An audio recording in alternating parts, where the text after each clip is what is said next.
ವೀಕ್ಷಕರೇ, ಲೋಕಸಭೆ ಚುನಾವಣೆ ದಿನಾಂಕ ಸಮೀಪಿಸ್ತಾ ಇದ್ದಂತೆ ಅಬ್ಬರದ ಪ್ರಚಾರದಲ್ಲಿ ತೊಡಗಿರುವಂತಹ ನಾಯಕರುಗಳು ನಾಲಿಗೆಯನ್ನ ಹರಿಬಿಡ್ತಾ ಇದ್ದಾರೆ. ಬಾಯಿಗೆ ಬಂದಂಗೆ ಮಾತಾಡ್ತಾ ಇದ್ದಾರೆ. ತಾವೇನು ಮಾತನಾಡ್ತಾ ಇದ್ದೀವಿ ಅನ್ನೋ ಪರಿವೂ ಕೂಡ ಇಲ್ಲದೆ, ಅರಿವು ಕೂಡ ಇಲ್ಲದೆ ಮಾತನಾಡ್ತಾ ಇದ್ದಾರೆ. ಒಂದು ಕಡೆ ಕಂಗನಾ ರನಾವತ್ ಬಗ್ಗೆ ಮಾತನಾಡೋ ಮಾತುಗಳು, ಮೋದಿಯವರ ಬಗ್ಗೆ ಮಾತನಾಡೋ ಮಾತುಗಳು, ಅದರ ಜೊತೆಗೆ ಈಶ್ವರಪ್ಪನವರು ಕೊಡುವಂತಹ ಹೇಳಿಕೆಗಳು ಎರಡ ಏನಾಗ್ತಾ ಇದೆ? ಹಾಗಾದರೆ ಈ ಕೀಳು ಮಟ್ಟದ ಹೇಳಿಕೆಗಳನ್ನು ಕೊಡೋದ್ರಿಂದ ಆಗುವಂತಹ ನಷ್ಟ ಮತ್ತು ಇರೋ ಕಾನೂನು ಏನು? ಚುನಾವಣಾ ಸಂದರ್ಭದಲ್ಲಿ ಒಂದು ನೀತಿ ಸಂಹಿತೆ ಜಾರಿಯಲ್ಲಿರುತ್ತೆ ಒಂದು ಕಡೆ, ಮತ್ತೊಂದು ಕಡೆ ಪ್ರಚೋದನಾತ್ಮಕವಾಗಿ ಯಾವುದೇ ಭಾಷಣಗಳನ್ನ ಮಾಡೋ ಹಾಗಿಲ್ಲ. ಆದರೆ ಒಬ್ಬ ವ್ಯಕ್ತಿಯನ್ನ ವೈಯಕ್ತಿಕವಾಗಿ ಹರಣ ಮಾಡೋದು ಎಷ್ಟು ಮಟ್ಟಿಗೆ ಸರಿ? ಒಂದು ಪಕ್ಷವನ್ನ ಅಥವಾ ರಾಜಕೀಯವಾಗಿ ಟೀಕೆ ಟಿಪ್ಪಣಿಗಳು ಸರ್ವೇ ಸಾಮಾನ್ಯ ರಾಜಕೀಯದಲ್ಲಿ, ಆದರೆ ವೈಯಕ್ತಿಕ ವಿಚಾರಗಳನ್ನ ಹಿಡ್ಕೊಂಡು ವೈಯಕ್ತಿಕವಾಗಿ ನಿಂದನೆ ಮಾಡೋದು ಎಷ್ಟು ಮಟ್ಟಿಗೆ ಸರಿ? ಕಾನೂನು ಏನು ಹೇಳುತ್ತೆ? ಎಷ್ಟು ಶಿಕ್ಷೆ ಆಗಿದೆ? ಎಸ್, ಇದನ್ನೆಲ್ಲವನ್ನು ಕೂಡ ನೋಡ್ತಾ ಇದ್ರೆ ನಿಜಕ್ಕೂ ಶಿಕ್ಷಾ ಪ್ರಮಾಣ ತೀರಾ ಕಡಿಮೆ, ಇಲ್ಲವೇ ಇಲ್ಲ ಅಂತ ಕೂಡ ಹೇಳ್ಬೋದು. ಅದನ್ನ ಆ ಕ್ಷಣಕ್ಕೆ ತೆಗೆದುಕೊಂಡು ಮಾನನಷ್ಟ ಮೊಕದ್ದಮೆ ಅಂತ ಹೂಡ್ತಾರೆ. ಅದಾದ ಮೇಲೆ ಅದು ಕೂಡ ಕೈ ಬಿಟ್ಟು ಹೋಗುತ್ತೆ. ಇದೇ ವಿಷಯಕ್ಕೆ ಸಂಬಂಧಪಟ್ಟಂತೆ ನಾವು ಕೂಡ ಚರ್ಚೆಯನ್ನು ಆರಂಭಿಸ್ತಾ ಇದ್ದೀವಿ. ಇದೇ ಈ ಹೊತ್ತಿನ ವಿಶೇಷ, ಕೀಳು ಹೇಳಿಕೆ ಹಾಕಬೇಕಿದೆ ಕಡಿವಾಣ.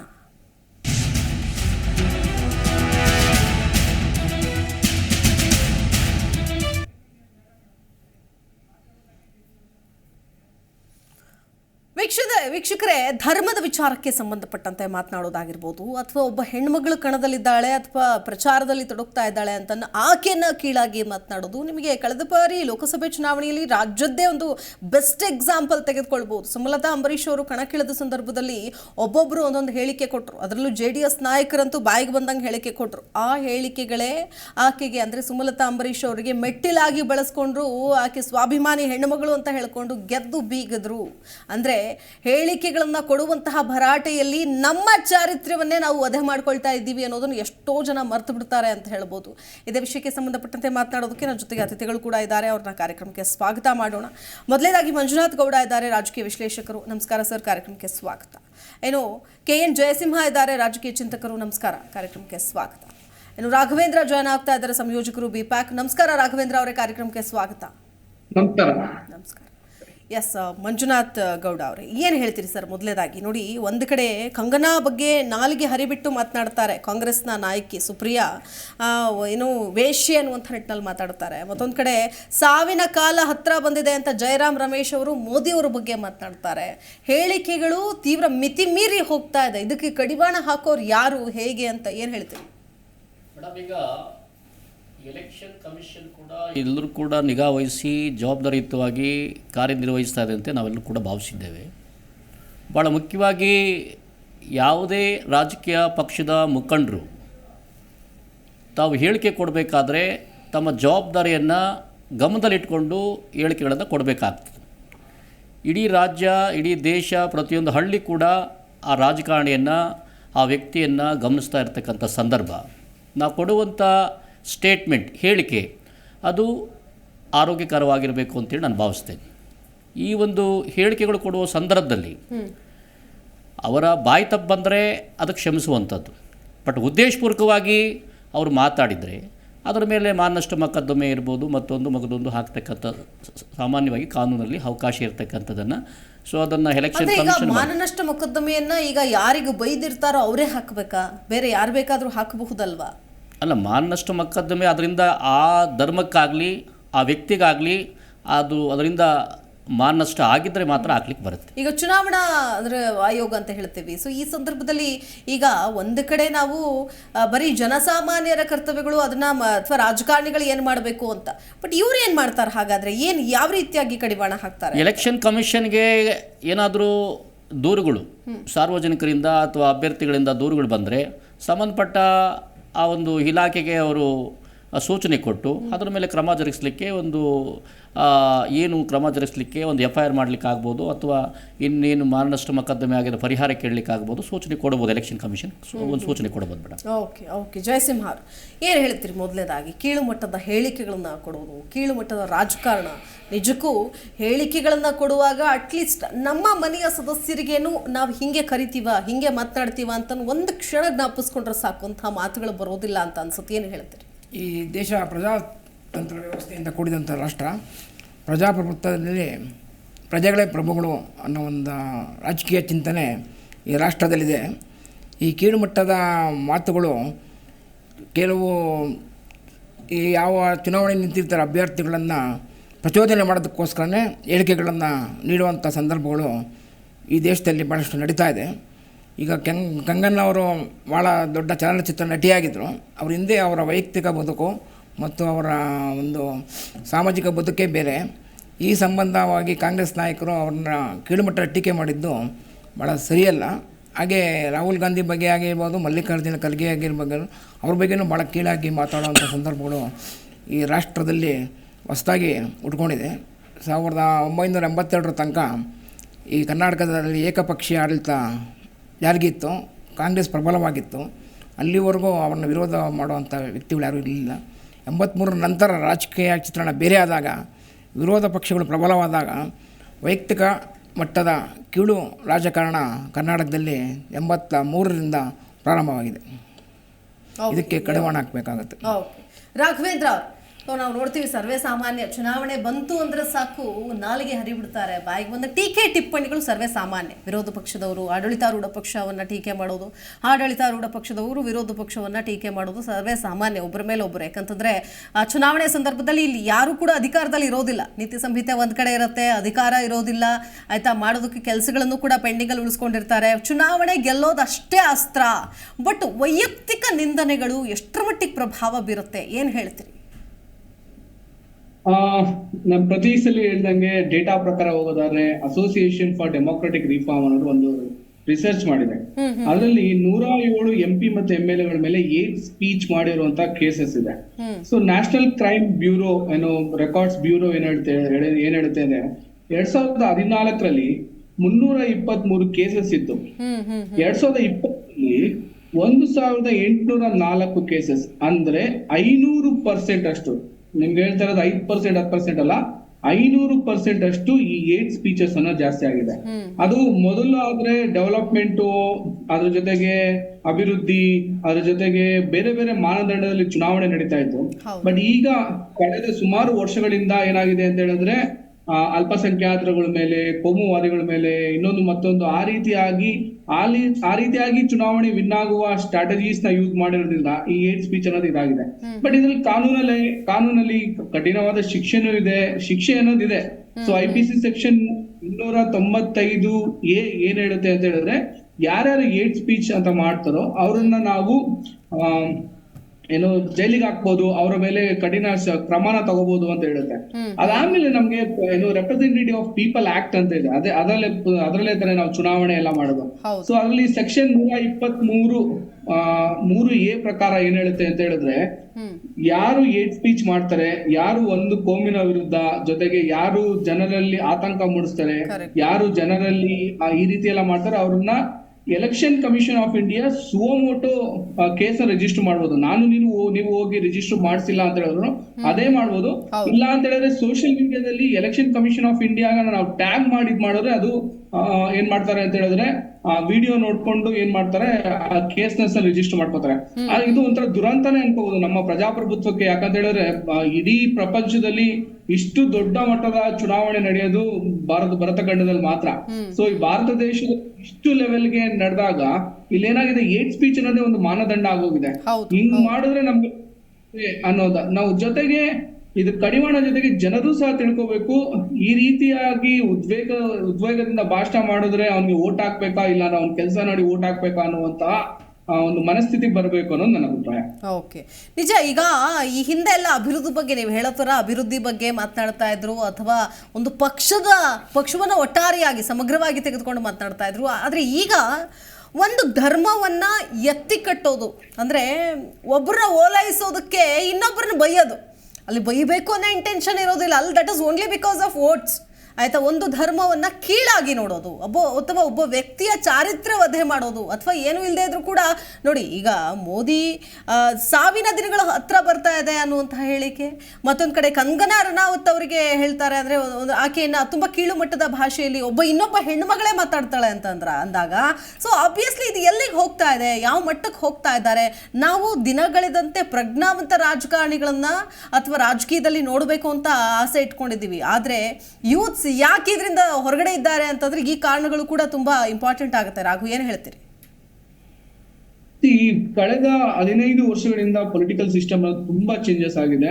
ನೀವ್ ಹೇಳಿದ್ರಲ್ಲ, ಈ ಅಭಿವೃದ್ಧಿಯ ಮಾನದಂಡ ಅನ್ನೋದು ಜೊತೆಗೆ ಅದಕ್ಕಿಂತ ಜಾಸ್ತಿ ಆಗಿ ಏನಾಗಿದೆ ಅಂತ ಹೇಳಿದ್ರೆ ಈ ದ್ವೇಷ ರಾಜಕಾರಣ, ದ್ವೇಷ ಭಾಷಣ, ಅವರ ಚಾರಿತ್ರ್ಯ ವಧೆ ಮಾಡೋದು. ಸೊ ಈ ರೀತಿಯಾಗಿ ಮಾಡಿದ್ರೆ ವೋಟ್ ತಗೋಬಹುದು ಅನ್ನುವಂತಹ ಆ ರೀತಿ ಜನಗಳು ಸಹ ಅದೇ ರೀತಿ ವೋಟು ಸಹ ಆಗ್ತಾ ಇದ್ದಾರೆ. ಸೊ ಈ ಎಲ್ಲಾ ಕಾರಣದಿಂದ ಇದನ್ ಜಾಸ್ತಿ ಆಗಿದೆ ಅನ್ನೋದು ನನ್ನ ಅಭಿಪ್ರಾಯ. ಎರಡನೇದಾಗಿ ಏನು ಅಂತ ಹೇಳಿದ್ರೆ, ನಾವು ಯುವಕರು ಇವರೆಲ್ಲರೂ ಸಹ ಯೋಚನೆ ಮಾಡ್ಬೇಕಾಗತ್ತೆ. ನಾವು ಏನಂದ್ರೆ ಇವ್ರು ಮಾತಾಡ್ತಾ ಇರೋದು ಕರೆಕ್ಟ್ ಆಗಿದ್ಯಾ ಇಲ್ಲ ಅಂತ ಹೇಳಿದ್ರೆ ಜಸ್ಟ್ ದ್ವೇಷ ಇವ್ರ ಮೇಲೆ ಎತ್ತಿ ಕಟ್ತಾ ಇದಾರ, ನಾವುಗಳು ಪ್ರಜ್ಞಾವಂತರಾಗ್ಬೇಕು, ಯಾವ ರೀತಿ ನಾವು ವೋಟ್ ನ ಕಾಸ್ಟ್ ಮಾಡ್ಬೇಕು ಅದ್ರ ಬಗ್ಗೆ ಯೋಚನೆ ಮಾಡ್ಬೇಕಾಗತ್ತೆ ಹೊರತು ಅವ್ರ ಅಂದ್ರೆ ಟೇಕನ್ ಫಾರ್ ಗ್ರಾಂಟೆಡ್ ಅವ್ರ ಜೊತೆಗೆ ಅವ್ರು ಏನ್ ಹೇಳ್ತಾರೋ ಅದನ್ನೇ ನಾವು ಫಾಲೋ ಮಾಡೋದು, ಆ ರೀತಿಯಾದಂತಹ ನ್ಯೂಸ್ಗಳಿಗೆ ತಲೆ ಕೆಡ್ಸ್ಕೊಂಡೇ ಇದ್ರೆ ನಾವೇನಾಗುತ್ತೆ ಅಂತ ಹೇಳಿದ್ರೆ ರಾಜಕಾರಣಿಗಳು ಸಹ ಹೇಟ್ ಸ್ಪೀಚ್ ಮಾಡೋದು ಕಡಿಮೆ ಮಾಡ್ತಾರೆ. Okay, yes sir. Manjunath Gowda ಅವರು, ಅಂದ್ರೆ ಇಲ್ಲಿ ರಾಜಕಾರಣಿಗಳು ಯಾರು ವೈಯಕ್ತಿಕವಾಗಿ ನಿಂದನೆ ಮಾಡ್ತಾರೋ ಅಥವಾ ಹೇಟ್ ಸ್ಪೀಚ್ ಅಥವಾ ದ್ವೇಷ ರಾಜಕಾರಣ ಅಥವಾ ದ್ವೇಷ ಭಾಷಣ ಅಂತ ಹೇಳ್ತೀವೋ, ಬಟ್ ಇನ್ನೂವರೆಗೂ ಈಗ ರಾಘವೇಂದ್ರ ಒಂದು ಇದನ್ನು ಕೊಟ್ಟರು, ಅಂಕಿಅಂಶವನ್ನು ಕೊಟ್ಟರು. ಅಂದರೆ ಇಲ್ಲಿ ಶಿಕ್ಷೆ ಪ್ರಮಾಣ ಅಂತ ನೋಡಿದಾಗ ಬಹಳ ತೀರಾ ವಿರಳ ಅಥವಾ ಇಲ್ಲವೇ ಇಲ್ಲ ಅಂತಲೂ ಹೇಳ್ಬೋದು. ಆ ಲೆವೆಲ್ಗೆ ಒಂದು ಮಾನನಷ್ಟ ಮೊಕದ್ದಮೆ ಅಂತಂದರೆ ಅದು ತೀವ್ರ ಹೋಗಿ ಅದು ನಿಜಕ್ಕೂ ಹೌದು ಅಂತ ಪ್ರೂವ್ ಆದರೆ ಒಂದು ಫೈನ್ ಹಾಕಬಹುದು, ಬೇಡ 1 ತಿಂಗಳು 2 ತಿಂಗಳು ಜೈಲು. ಸೊ ಇಷ್ಟೇ ತಾನೇ ನಾವು ಮಾತಾಡೋಣ, ಎಲ್ಲಿಲ್ಲದ್ದು ಎಲ್ಲೇ ಮೀರಿ ಮಾತಾಡೋಣ ಅನ್ನುವಂಥ ನಿಟ್ಟಿನಲ್ಲೂ ಕೂಡ ಮುಂದಾಗ್ತಾರೆ. ಅದಕ್ಕೇನು ಹೇಳ್ತೀರಿ? ಅಥವಾ ಇಲ್ಲಿ ಕಾನೂನಿನ ಒಂದು ತೊಡಕನ್ನೇ ಉಪಯೋಗಿಸ್ಕೊಳ್ತಾ ಇದ್ದಾರಾ ಮಾತನಾಡೋ ಸಂದರ್ಭದಲ್ಲಿ? ಅದಕ್ಕೇನು ಹೇಳ್ತೀವಿ ಸರ್? ಮೇಡಮ್, ಈಗ ಆ್ಯಕ್ಚುಲಿ ಹೇಳಬೇಕು ಅಂತಂದರೆ ಕಾನೂನಲ್ಲಿ ಬಲವಾದಂತಹ ಕಾನೂನುಗಳಿದೆ. ಬಟ್ ಇಲ್ಲಿ ಏನು ಕೇಸ್ ಫೈಲ್ ಮಾಡ್ತಾರೆ, ಕೇಸ್ ಫೈಲ್ ಮಾಡಿದ್ಮೇಲೆ ಮುಂದುವರ್ಸ್ಕೊಂಡು ಹೋಗಲ್ಲ. ಮಧ್ಯದಲ್ಲಿ ಅವ್ರು ಏನು ಮಾಡ್ತಾರೆ, ಅದರ ಜವಾಬ್ದಾರಿ ಹೊರಗೆ ಹೋಗೋದಿಲ್ಲ. ಆ ಸಂದರ್ಭಗಳಲ್ಲಿ ಆ ಕೇಸು ಫೇಲ್ಯೂರ್ ಆಗ್ತದೆ. ಕೇಸುಗಳನ್ನು ಈಗೇನು ಫೈಲ್ ಮಾಡ್ತಾರೆ, ಸಾಕ್ಷ್ಯಾಧಾರಗಳ ಸಮೇತ ನ್ಯಾಯಾಲಯಗಳಲ್ಲಿ ರುಜುವಾತುಪಡಿಸಿದರೆ ಮಾತ್ರ ಆ ವ್ಯಕ್ತಿಗೆ ಪನಿಷ್ಮೆಂಟ್ ಆಗ್ತಕ್ಕಂಥದ್ದು ನಮ್ಮ ದೇಶದ ನ್ಯಾಯಾಲಯಗಳಲ್ಲಿ ಕಾನೂನಲ್ಲಿರ್ತಕ್ಕಂಥದ್ದು ಅವಕಾಶಗಳು. ಬಟ್ ನಾವು ಆ ಕೇಸನ್ನು ಕೊನೆಯವರೆಗೂ ಮುಂದುವರಿಸಿಲ್ಲ ಅಂತಂದರೆ ಆ ಕೇಸು ಖುಲಾಸೆ ಆಗುತ್ತೆ. ಇದು ನಮ್ಮ ದೇಶದಲ್ಲಿರ್ತಕ್ಕಂಥ ಕಾನೂನುಗಳಲ್ಲಿ ಕೆಲವು ಬದಲಾವಣೆಗಳನ್ನು ಕೇಂದ್ರ ಸರ್ಕಾರಗಳು ತರಬೇಕಾಗ್ತದೆ ಪಾರ್ಲಿಮೆಂಟಲ್ಲಿ. ಭಾಳ ಮುಖ್ಯವಾಗಿ ನಾನು ಹೇಳ ಬಯಸೋದು ಏನಂತಂದರೆ, ಕರ್ನಾಟಕಕ್ಕೆ ಹೋದ ಬಾರಿ ಚುನಾವಣೆಯಲ್ಲಿ ನಮ್ಮ ಪ್ರಧಾನಮಂತ್ರಿಗಳಾಗಿರ್ತಕ್ಕಂಥ ನರೇಂದ್ರ ಮೋದಿಜಿಯವರು ಮತ್ತು ಅಮಿತ್ ಶಾ ಜಿಯವರು ಬಂದು ಚುನಾವಣಾ ಪ್ರಚಾರದಲ್ಲಿ ತೊಡಗಿಸ್ಕೊಂಡಿದ್ದಾಗ ಇಲ್ಲಿ ಕರ್ನಾಟಕದಲ್ಲಿ ಏನು ಒಂದು ಪ್ರಾದೇಶಿಕ ಪಕ್ಷ ಆಗಿತ್ತು JDS ಅನ್ನು, ಹಿಗ್ಗಾಮುಗ್ಗ ಅಪ್ಪ ಮಕ್ಕಳ ಪಕ್ಷ ಅಂತಲ್ಲ ಅವರನ್ನು ತೇಜೋವಧಿ ಮಾಡಿ ಹೋಗಿರ್ತಕ್ಕಂಥ ಸಂದರ್ಭಗಳನ್ನು ನೋಡಿದ್ದೀವಿ. ಅದರಲ್ಲೂ ಮಂಡ್ಯದಲ್ಲಿ ಅಮಿತ್ ಶಾ ಜಿಯವರು ನಿಂತು ಕುಮಾರಸ್ವಾಮಿ ಅವರನ್ನು ಮಾತಾಡಿದ್ದು ಕೂಡ ನಮ್ಮ ಮೀಡಿಯಾ ಮತ್ತು ನಮ್ಮ ರಾಜ್ಯ, ನಮ್ಮ ದೇಶ ನೋಡಿದೆ. ಯಡಿಯೂರಪ್ಪನವರು ಏನು ಸೆಷನ್ನಲ್ಲಿ ನಿಂತು ಅವರು ಮುಖ್ಯಮಂತ್ರಿ ಆಗೋ ಸಂದರ್ಭದಲ್ಲಿ ಅಪ್ಪ ಮಕ್ಕಳ ಪಕ್ಷ ಶಿವಕುಮಾರ್ ನಿನ್ನನ್ನು ಮುಗಿಸ್ತಾರೆ, ನಿನ್ನ ಮುಖ್ಯಮಂತ್ರಿ ಆಗಲಿಕ್ಕೆ ಬಿಡೋದಿಲ್ಲ ಅಂತ ಹೇಳಿದ ಸಂದರ್ಭಗಳು ಕೂಡ ನಾವು ಗಮನಿಸಿದ್ದೇವೆ. ಬಟ್ ಇವೆಲ್ಲ ಒಂದು ತೇಜೋವಧಿಗಳು ಒಬ್ಬರನ್ನೊಬ್ಬರ ಮೇಲೆ ಮಾಡ್ಕೊಂಡು ಸಮಯ ಬಂದಾಗ ಅವರವರುಗಳೇ ಹೊಂದಾಗ್ತಕ್ಕಂಥದ್ದು. ಇದರಿಂದ ಏನು ಮೆಸೇಜು ಈ ದೇಶಕ್ಕೆ, ರಾಜ್ಯಕ್ಕೆ ಏನು ಮೆಸೇಜ್ ಹೋಗ್ತದೆ? ಇಲ್ಲಿ ಬಡವ ಆಗೋನು ರೈತ, ಒಂದು ಸೈನಿಕರು, ಒಂದು ರೈತ, ಇವರಿಬ್ಬರೇ ಬಡವ ಆಗೋದು, ಇನ್ನೆಲ್ಲರೂ ಸರ್ವೈವಲ್ ಆಗ್ತಾರೆ. ಈಗ ದೇಶ ಕಾಯೋ ಸೈನಿಕರಿಗೆ ಹೆಣ್ಣು ಕೊಡೋದಿಲ್ಲ, ಹೊಲ ಉಳ್ಳೋ ರೈತನಿಗೆ ಹೆಣ್ಣು ಕೊಡೋದಿಲ್ಲ. ಅದರ ಬಗ್ಗೆ ಯಾವ ಸರ್ಕಾರಗಳಿಗೂ, ಯಾವ ಪಕ್ಷಗಳಿಗೂ, ಯಾವ ಜನಪ್ರತಿನಿಧಿಗಳಿಗೂ ಚಿಂತನೆಗಳಿಲ್ಲ. ಮುಂದೆ ಆಹಾರದ ಉತ್ಪಾದನೆ ಆಗದೇ ಇದ್ದರೆ ಈ ದೇಶದ ಭವಿಷ್ಯ ಯಾವ ರೀತಿ ಸಾಗುತ್ತೆ? ಅದರ ಬಗ್ಗೆ ಚಿಂತನೆಗಳು ಎಷ್ಟು ಜನ ಇವತ್ತು ಪಕ್ಷದ ಮುಖಂಡರುಗಳಿಗೆ, ಇವತ್ತು ಎಷ್ಟು ಜನ ನಮ್ಮ ದೇಶದ ಪ್ರಧಾನಮಂತ್ರಿಯಾಗಿ ಮುಂದುವರಿಲಿಕ್ಕೆ ಏನು ಬಯಸ್ತಾರೆ ಅವರುಗಳಿಗೆ ಯಾಕೆ ಚಿಂತನೆಗಳಿಲ್ಲ? ಭಾಳ ಮುಖ್ಯವಾಗಿ ಈಗ ಯಾಕೆ ಆ ರೈತನ ಮಗನಿಗೆ ಇವತ್ತು ಹೆಣ್ಣು ಕೊಡ್ತಾ ಇಲ್ಲ?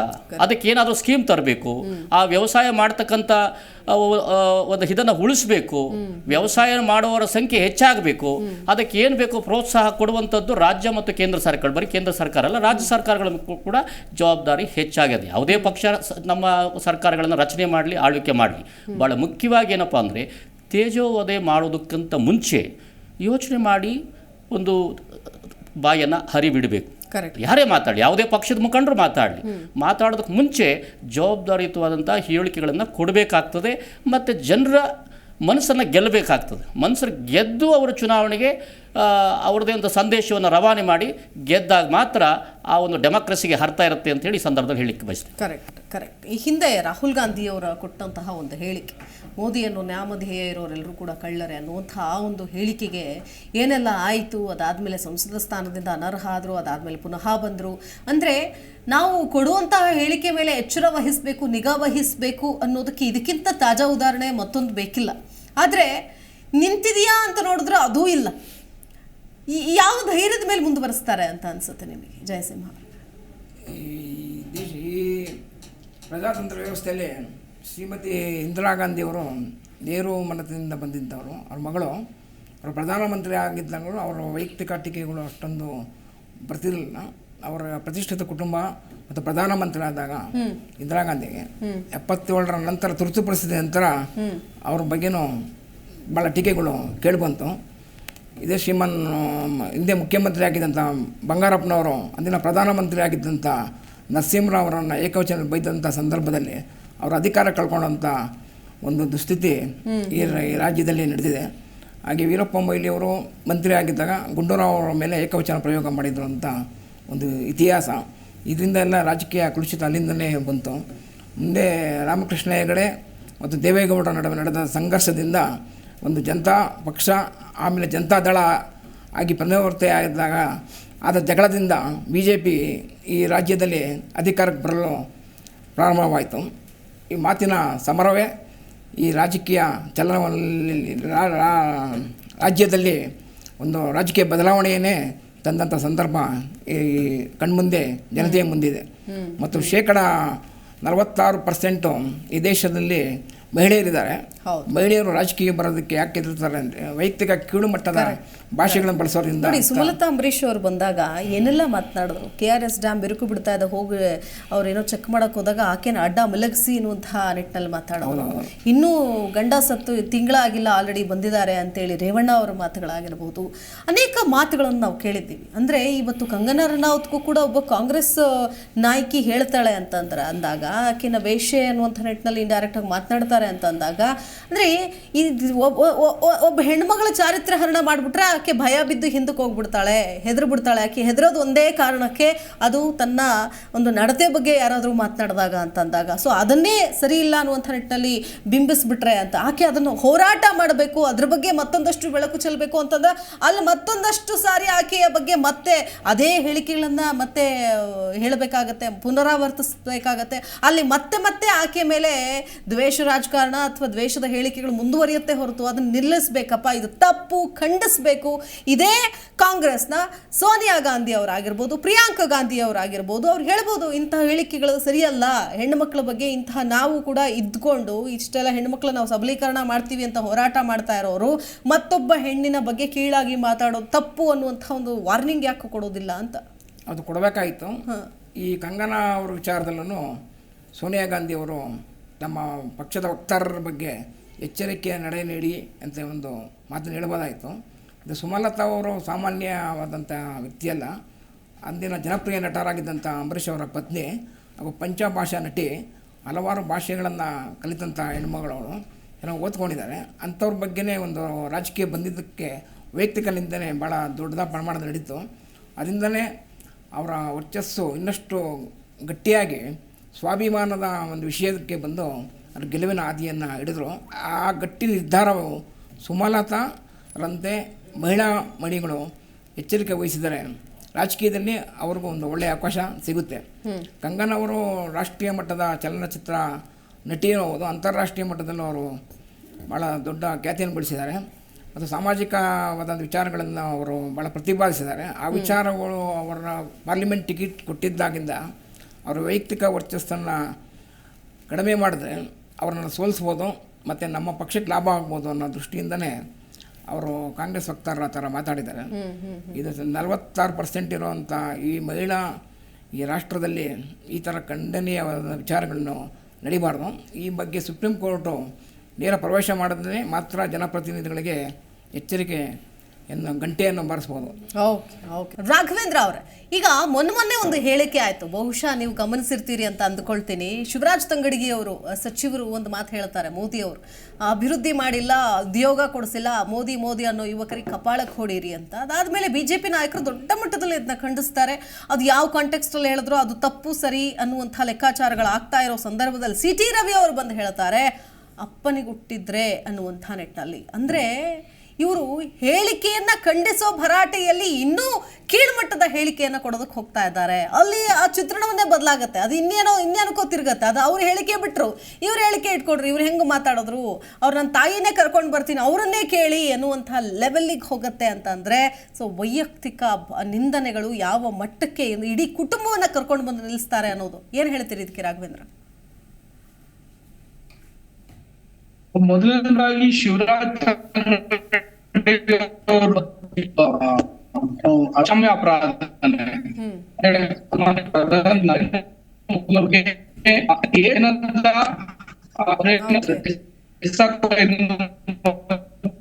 ನಿಮ್ ಧ್ವನಿ ಸರಿಯಾಗಿ ಕೇಳಿಸ್ತಾ ಇಲ್ಲ. ನಿಮ್ ಧ್ವನಿ ಸರಿಯಾಗಿ ಕೇಳಿಸ್ತಾ ಇಲ್ಲ ರಾಘವೇಂದ್ರ. ಮತ್ತೆ ಮಾತಾಡ್ತೀನಿ ನಾನು ನಿಮ್ಮ ಜೊತೆಗೆ, ಲೈನಲ್ಲಿರಿ. ಮಂಜುನಾಥ್ ಗೌಡ್ರೆ, ಈಗ ಒಂದು ಕಡೆ ನಾನು ಇದೇ ಹೇಳಿಕೆಯನ್ನು ನಿಮಗೆ ಹೇಳ್ತೀನಿ. ಅಂದರೆ ವೈಯಕ್ತಿಕ ತೇಜೋವಧೆ ಅನ್ನೋದಕ್ಕಿಂತಲೂ ಹೆಚ್ಚಾಗಿ ಎಷ್ಟರ ಮಟ್ಟಿಗೆ ಕುಟುಂಬವನ್ನು ಕೂಡ ತಗೊಂಡು ಬಂದು ಬೀದಿಗೆ ನಿಲ್ಲಿಸುವಂಥ ಪ್ರಯತ್ನಗಳಾಗುತ್ತೆ. ನಮ್ಮ ಭರಾಟೆಯಲ್ಲಿ, ಪ್ರಚಾರದ ಭರಾಟೆಯಲ್ಲಿ ಇಲ್ಲಿ ಮನೆಯಲ್ಲಿರುವಂತಹ ಅಪ್ಪನೂ ಬರ್ತಾರೆ, ಅಕ್ಕನೂ ಬರ್ತಾರೆ, ಅಮ್ಮನೂ ಬರ್ತಾರೆ, ತಂಗಿನೂ ಬರ್ತಾರೆ. ಈ ಥರ ಎಲ್ಲರನ್ನೂ ಬೀದಿಗಿಳಿದು ಮಾತನಾಡುವಂಥ ಮನಸ್ಥಿತಿಗಳು ಬಂದುಬಿಟ್ಟಿದ್ದಾವೆ ಅಂತ ಏನು ಹೇಳ್ತೀರಿ ಸರ್? ಮೇಡಮ್, ಈಗ ಏನಾಗುತ್ತೆ, ರಾಜಕೀಯವಾಗಿ ಮಾತಾಡ್ತಕ್ಕಂಥದ್ದಲ್ಲಿ ಭಾಳ ಎಚ್ಚರಿಕೆಯಿಂದ ವೇದಿಕೆಗಳಲ್ಲಿ ಮಾತಾಡಬೇಕು, ಯಾವುದೇ ಪಕ್ಷದ ಮುಖಂಡರುಗಳಾಗಲಿ. ಶಿವರಾಜ್ ತಂಗಡಿ ನಮ್ಮ ಏನು ಈಗ ಮಂತ್ರಿಗಳು ಮಾತಾಡಿರ್ತಕ್ಕಂಥದ್ದು ಅವರ ಮಾತಿನ ಬರದಲ್ಲಿ ಮಾತಾಡಿದ್ದಾರೆ ಅಂತೇನೋ ನನಗೆ ಅನಿಸುತ್ತೆ. ಮೋಸ್ಟ್ಲಿ ಉದ್ದೇಶಪೂರ್ವಕವಾಗಿ ಮಾತಾಡಲಿಕ್ಕಿಲ್ಲ. ಬಟ್ ಏನೇ ಆಗಲಿ ಅದು ತಪ್ಪು. ಅವರ ಆ ಪದ ಬಳಕೆ ಏನಿದೆ, ಅವರ ಅದಕ್ಕೆ ಎಕ್ಸ್ಪ್ಲನೇಷನ್ ಕೊಡ್ತಾರೆ. ಮೋದಿನ ವಿರೋಧಿಸೋರು ಎಲ್ಲರನ್ನು ಗುಂಡಿಕ್ಕಿ ಕೊಲ್ಲಿ ಅಂದ್ರು, ಅವಾಗ ಅದು ತಪ್ಪಾಗ್ಲಿಲ್ಲ, ಇದು ನಾನು ಕೊಟ್ಟ ಹೇಳಿಕೆ ತಪ್ಪಾಗ. ಇಲ್ಲಿ ಈ ಒಂದು ಜನರಲೈಸ್ಡ್ ಆಗಿ ಮಾತಾಡೋದಕ್ಕೂ ಈಗ ವೈಯಕ್ತಿಕವಾಗೇನೆ ಒಂದು ನಿಂದನೆ ಮಾಡೋದಕ್ಕೂ ಯಾವ ಥರದ ಇದು ಅಂತ? ವೈಯಕ್ತಿಕ ನಿಂದನೆ ಯಾರ ಮೇಲೂ ಮಾತಾಡಲಿಕ್ಕೆ ಸ್ವಾತಂತ್ರ್ಯ ಇಲ್ಲ. ಇಲ್ಲಿ ಇರ್ತಕ್ಕಂಥದ್ದು ವಿಚಾರ ಏನಂತಂದರೆ, ಯಾರು ಅಭಿವೃದ್ಧಿ ಮಾಡಿದ್ದಾರೆ, ಅಭಿವೃದ್ಧಿ ಯಾರು ಮಾಡಿಲ್ಲ, ಅದರ ಬಗ್ಗೆ ಬೆಳಕು ಚೆಲ್ಲಬೇಕೇ ಹೊರತು ಯಾರ ವೈಯಕ್ತಿಕ ವಿಚಾರಕ್ಕೆ ಕೈ ಹಾಕುವಂಥ ಸಂದರ್ಭ ಈ ಚುನಾವಣೆ ಅಲ್ಲ. ಚುನಾವಣೆಯಲ್ಲಿ ಏನಿದ್ರೂ ಕೂಡ ಅವರ ಅಭಿವೃದ್ಧಿ ಪರ ಮತಯಾಚನೆಯನ್ನು ಮಾಡಬೇಕಾಗ್ತದೆ, ಜನರ ಮನಸ್ಸನ್ನು ಗೆಲ್ಲಬೇಕಾಗ್ತದೆ, ಮತವನ್ನು ಕೇಳಬೇಕಾಗ್ತದೆ. ಮತ್ತು ದೇಶಕ್ಕೆ ಯಾರು ಈ ಸಂದರ್ಭದಲ್ಲಿ ಬೇಕು, ನಮ್ಮ ಸ್ಥಳೀಯವಾಗಿ ಯಾರು ಬೇಕು ಅಂತಕ್ಕಂಥದ್ದು ಭಾಳ ಮುಖ್ಯವಾದ ವಿಚಾರಗಳು. ಈಗ ಮೋದಿ ಕಾನ್ಸೆಪ್ಟ್ ಇಟ್ಕೊಂಡು ಇಲ್ಲಿ ಯಾರು ಕೆಲಸಕ್ಕೆ ಬರದಂಥ ಒಬ್ಬ ವ್ಯಕ್ತಿಯನ್ನು ಚುನಾವಣೆಯಲ್ಲಿ ಅಭ್ಯರ್ಥಿ ಮಾಡಿದ್ರೆ ಜನ ಅದನ್ನು ಯಾವ ರೀತಿ ಸ್ವೀಕಾರ ಮಾಡೋದು ಅಂತಕ್ಕಂಥದ್ದು ಗೊಂದಲ ಇರ್ತದೆ. ಬಟ್ ಇಲ್ಲಿ ದೇಶಕ್ಕೆ ಮೋದಿ ಬೇಕು ಅಂತ ಕೆಲವರಲ್ಲಿ ಅಭಿಪ್ರಾಯ ಇರ್ತದೆ, ಕೆಲವರು ಈ ವ್ಯಕ್ತಿ ನಮಗೆ ಸೂಕ್ತನೇ ಅಂತಕ್ಕಂಥ ಅಭಿಪ್ರಾಯ ಇರ್ತದೆ. ಅಭಿಪ್ರಾಯ ಅವರಿಗೆ ನಿಮ್ಮ ಅಭಿಪ್ರಾಯವನ್ನು ನೀವು ಹಂಗೆ ವ್ಯಕ್ತಪಡಿಸಲೇಬಾರದು ಅಂತ ಹೇಳೋದು ತಪ್ಪೆ ಅಲ್ವಾ? ಹೌದು. ಇಲ್ಲಿ ನಾನು ಹೇಳೋದಕ್ಕೆ ಬಯಸೋದೇನಂತಂದ್ರೆ ಅಭಿವೃದ್ಧಿ ಈಗ ಮಂತ್ರಿಗಳು, ಅವ್ರ ಸರ್ಕಾರ ಏನು ಅವರ ಕೆಲಸ, ಏನು ಗ್ಯಾರಂಟಿಗಳು ಜಾರಿಗೆ ತಂದಿದ್ದಾರೆ, ಅದರಿಂದ ಜನರಿಗೆ ಯಾವ ರೀತಿ ಅದು ಸಹಕಾರಿಯಾಗಿದೆ, ಅದರ ಬಗ್ಗೆ ಬೆಳಕು ಚೆಲ್ಲುವಂಥ ಒಂದು ವ್ಯವಸ್ಥೆಯನ್ನು, ಒಂದು ಸ್ಟೇಟ್ಮೆಂಟನ್ನು ಕೊಡಬೇಕಾಗ್ತದೆ. ಮೋದಿ ಈ ದೇಶದ ಪ್ರಧಾನಮಂತ್ರಿಗಳು ಈಗಲೂ ಕೂಡ. ಸೊ ಅವರು ಚುನಾವಣೆಯಲ್ಲಿ ಅದು ಅಧಿಕಾರಕ್ಕೆ ಬರೋದು ಹೋಗೋದು ಸೆಕೆಂಡ್ರಿ, ಮತ್ತೆ ಅಧಿಕಾರಕ್ಕೆ ಬರ್ತಕ್ಕಂಥ. ಬಟ್ ಈ ಸಂದರ್ಭದಲ್ಲಿ ದೇಶಕ್ಕೆ ಅವರು ಪ್ರಧಾನಮಂತ್ರಿಗಳ ಬಗ್ಗೆ ನಾವುಗಳೇ ಮಾತಾಡಬೇಕಾದ್ರೂ ಗೌರವಯುತವಾಗಿ ಮಾತಾಡ್ತಕ್ಕಂಥದ್ದು ಯಾವ ಪಕ್ಷದ ಮುಖಂಡರೇ ಈ ದೇಶದ ಪ್ರಧಾನಮಂತ್ರಿ ಆಗಿದ್ದರೂ ಕೂಡ ನಾವು ಆ ವ್ಯಕ್ತಿ ಆ ಸ್ಥಾನಕ್ಕೆ ನಾವು ಗೌರವವನ್ನು ಕೊಡಬೇಕಾದ್ದು ನಮ್ಮ ದೇಶದ ಚಾರಿತ್ರ್ಯ, ನಮ್ಮ ಕರ್ತವ್ಯ ಕೂಡ. ಸೊ ಅಂಥದ್ರಲ್ಲಿ ಯಾರೇ ಮಾತಾಡೋರು ತಪ್ಪಾಗತ್ತೆ. ಬಟ್ ಏನು ಶಿವರಾಜ್ ತಂಗಡಿಯವರು ಮಾತಿನ ಬರದಲ್ಲಿ ಮಾತಾಡಿದಾರೆ ಅಂತ ನನಗೆ ಆ ಕ್ಲಿಪ್ಪನ್ನು ನೋಡಿದಾಗ ಅನಿಸುತ್ತೆ. ಬಟ್ ಅದಕ್ಕೆ ಬೇರೆ ಬೇರೆ ಅರ್ಥ ಯಾರ್ಯಾರು ಕಲಿಸ್ತಾರೆ ನನಗೆ ಗೊತ್ತಿಲ್ಲ. ಬಟ್ ಒಂದು ವೇಳೆ ಅವರು ವೈಯಕ್ತಿಕವಾಗಿ ಉದ್ದೇಶಪೂರ್ವಕವಾಗಿ ತಪ್ಪಾಗುತ್ತೆ. ಅದು ತಪ್ಪಿದ್ದಾಗ ಏನು ಚುನಾವಣೆ ಕಮಿಷನ್ ಇರ್ಬೋದು ಅಥವಾ ನಮ್ಮ ಹೈಕೋರ್ಟ್ ಕೂಡ ಒಂದು ಮಧ್ಯ ಪ್ರವೇಶಿಸಿ ಒಂದು ಸ್ವಯಂಕೃತವಾಗಿ ದೂರನ್ನು ದಾಖಲಿಸೋದು ಕೂಡ ಅವಕಾಶ ಇರ್ತದೆ. ಆಯಾ ಚುನಾವಣಾ ಪ್ರದೇಶದಲ್ಲಿ ಒಂದು ಹೈಕೋರ್ಟ್ ಕೂಡ ಸುಪ್ರೀಂ ಇರ್ತದೆ.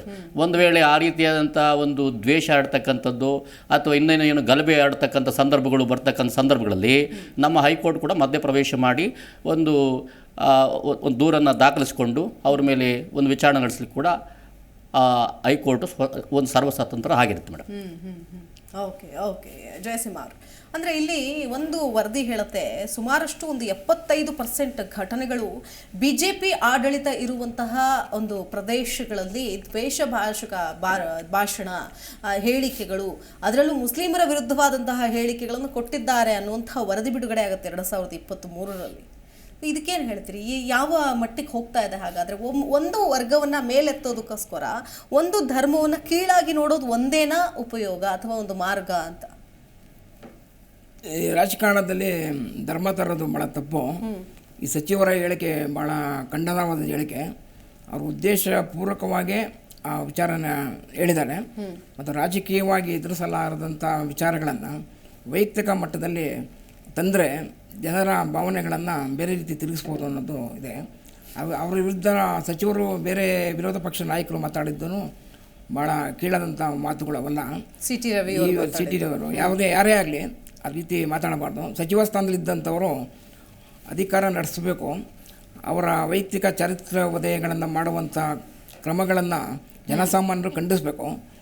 ಅವರ ಪ್ರಗತಿ ಬೇರೆ ಬೇರೆ ಕೆಲಸಗಳನ್ನು ಕಾರ್ಯಗಳನ್ನು ಬಿಟ್ಟು ವೈಯಕ್ತಿಕ ಭಾಷೆಗಳನ್ನು ಜನಸಾಮಾನ್ಯರ ಮುಂದೆ ಇಟ್ಟು ಇದು ಅಂತಾರಾಷ್ಟ್ರೀಯ ಮಟ್ಟದಲ್ಲೂ ಇದು ಭಾಳ ನಮ್ಮ ರಾಷ್ಟ್ರಕ್ಕೆ ಭಾಳ ಈ ವಿಚಾರ ಅಂತಾರಾಷ್ಟ್ರೀಯ ಮಟ್ಟದಲ್ಲೇನೆ ಸುದ್ದಿ ಆಗಿರೋದು ಹೋಗಿದೆ. ಅಂದ್ರೆ ಅಲ್ಲೂ ಕೂಡ ಬಿಡುಗಡೆಯಾಗಿದೆ ಈ ವರದಿ ಅಂತ. ಹೌದೌದು. ಎಲ್ಲೇ ಈ ಪ್ರಜಾತಂತ್ರ ವ್ಯವಸ್ಥೆಯ ಪ್ರಜಾಪ್ರಭುತ್ವ ವ್ಯವಸ್ಥೆ ಅಮೇರಿಕ ಬಿಟ್ಟರೆ ಭಾರತವೇ ಭಾಳ ದೊಡ್ಡ ರಾಷ್ಟ್ರ. ಈ ರಾಷ್ಟ್ರದಲ್ಲಿ ಅಮೇರಿಕಾನು ಇದ್ರ ಬಗ್ಗೆ ಗಮನಿಸ್ತಾ ಇರ್ತಾರೆ, ಪಾಕಿಸ್ತಾನವೂ ಗಮನಿಸ್ತಾ ಇರ್ತದೆ, ಚೈನಾವೂ ಗಮನಿಸ್ತಾ ಇರ್ತದೆ ಮತ್ತು ಎಲ್ಲ ಬೇರೆ ಬೇರೆ ನಮ್ಮ ಇಡೀ ಪ್ರಪಂಚದಲ್ಲಿರುವಂಥ 174 ರಾಷ್ಟ್ರಗಳನ್ನು ಭಾರತದ ದೊಡ್ಡ ರಾಷ್ಟ್ರ 144 ಕೋಟಿ ಇರುವಂಥ ಜನಸಂಖ್ಯೆ ಯಾವ ರೀತಿ ಪ್ರಜಾಪ್ರಭುತ್ವ ನಡೆಯುತ್ತೆ ಅನ್ನೋದ್ರ ಬಗ್ಗೆ ಯೋಚನೆ ಮಾಡ್ತಾ ಇರ್ತಾರೆ. ಈ ಚುನಾವಣೆ ಯಾವ ರೀತಿ ಮತ್ತು ಕೀಳು ಅಭಿರುಚಿಯಿಂದ ಕೂಡಿದಾಗ ಅಂತಾರಾಷ್ಟ್ರೀಯ ಮಟ್ಟದಲ್ಲಿ ಇದು ಭಾಳ ನಮ್ಮ ಭಾರತಕ್ಕೆ ಭಾಳ ಕೆಟ್ಟ ಹೆಸರು ಬರುತ್ತೆ. ರಾಜಕಾರಣಿಗಳು ಇದ್ರ ಬಗ್ಗೆ ಭಾಳ ಗಂಭೀರವಾದಂಥ ಚರ್ಚೆಯನ್ನು ನಡೆಸಬೇಕು. ಮಾನ್ಯ ಮುಖ್ಯಮಂತ್ರಿಗಳು ಪ್ರಧಾನಮಂತ್ರಿಗಳ ಬಗ್ಗೆನೂ ಭಾಳ ಕೀಳಾಗಿ ಮಾತಾಡುವಂಥ ಭಾಳ ನಿದರ್ಶನಗಳು ಈ ರಾಜ್ಯದಲ್ಲಿದೆ. ಈ ಥರ 83ರಲ್ಲಿ ರಾಮಕೃಷ್ಣ ಹೆಗಡೆ ಅವರು ಮುಖ್ಯಮಂತ್ರಿಯಾಗಿ ಕಾಂಗ್ರೆಸ್ಸೇತರ ಪಕ್ಷ ಅಧಿಕಾರಕ್ಕೆ ಬಂತು. ಆಗ ಕೇಂದ್ರ ಸರ್ಕಾರದಲ್ಲಿ ಪ್ರಧಾನಮಂತ್ರಿ ಇಂದಿರಾ ಗಾಂಧಿ ಇದ್ದರು. ಅವರ ನಡವಳಿಕೆಗಳು ಭಾಳ ರಾಜಕೀಯ ವಿರೋಧವಾಗಿದ್ರೂ ಭಾಳ ಗಂಭೀರತೆ ಧೈರ್ಯಕ್ಕೆ ಹೋಗ್ತಾ ಮಾತನಾಡ್ತಿರ್ಲಿಲ್ಲ. ಅದೇ ರೀತಿ ಅವತ್ತು ವಾಜಪೇಯಿ ಅವರು ಪ್ರಧಾನಮಂತ್ರಿ ಆಗಿದ್ದಾಗ ನಮ್ಮ ರಾಜ್ಯದಲ್ಲಿ SM ಕೃಷ್ಣ ಅವರು ಇದ್ದರು. ಭಾಳ ಕೇಂದ್ರ ಮತ್ತು ರಾಜ್ಯಕ್ಕೆ ಒಳ್ಳೆಯ ಸಂಬಂಧ ಇತ್ತು. ರಾಜ್ಯದ ಅಭಿವೃದ್ಧಿಗೆ ಅದು ಪೂರಕವಾಗಿತ್ತು. ಈಗ ಪ್ರಧಾನಮಂತ್ರಿಗಳು ನಿಂದಿಸಿರೋದ್ರಿಂದ ರಾಜ್ಯದ ಅಭಿವೃದ್ಧಿಗೂ ಭಾಳ ಕಂಟಕವಾದಂಥ ಒಂದು ಪಾತ್ರಗಳು ಕನ್ನಡದಲ್ಲಿ ಇತ್ತೀಚೆಗೆ ನಡೀತಿದೆ.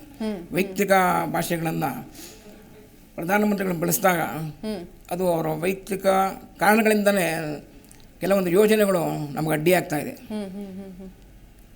ಓಕೆ ಓಕೆ ರಾಘವೇಂದ್ರ ಅವರು, ಈಗ ಒಂದು ಶಾಸಕರು ಮತ್ತು ಸಂಸದರು ಅಂತ ತೆಗೆದುಕೊಂಡಾಗ ಇವ್ರುಗಳಿಗೆ ಯಾರಿಗೂ ಏನು ಕಡಿಮೆ ಇಲ್ಲ. ನಾವು ಯೂಶಲಿ ಏನು ಅಂತಂದರೆ ಈ ರಾಜಕಾರಣಿಗಳನ್ನ ರೋಲ್ ಮಾಡೆಲ್ಸ್ ಅಂತೀವಿ. ರಾಜಕಾರಣಿಗಳನ್ನ, ನಟ ನಟಿಯರನ್ನು ನೋಡಿ. ನಟ ನಟಿಯರು ಯಾವತ್ತೂ ಕೂಡ ದ್ವೇಷದ ರಾಜಕಾರಣ ಅಥವಾ ದ್ವೇಷದ ಭಾಷಣ ಮಾಡೋದಕ್ಕೆ ಹೋಗೋದಿಲ್ಲ.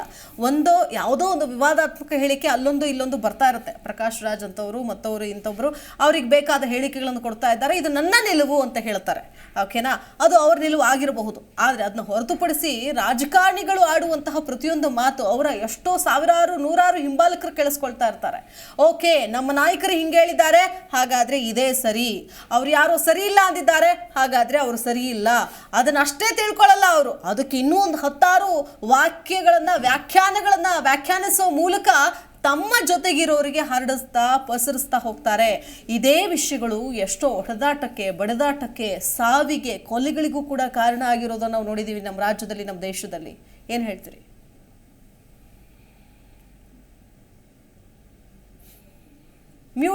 ಮ್ಯೂಟ್ ಆಗಿದೆ, ಅನ್ಮ್ಯೂಟ್ ಮಾಡಿ ಮಾತಾಡಿ.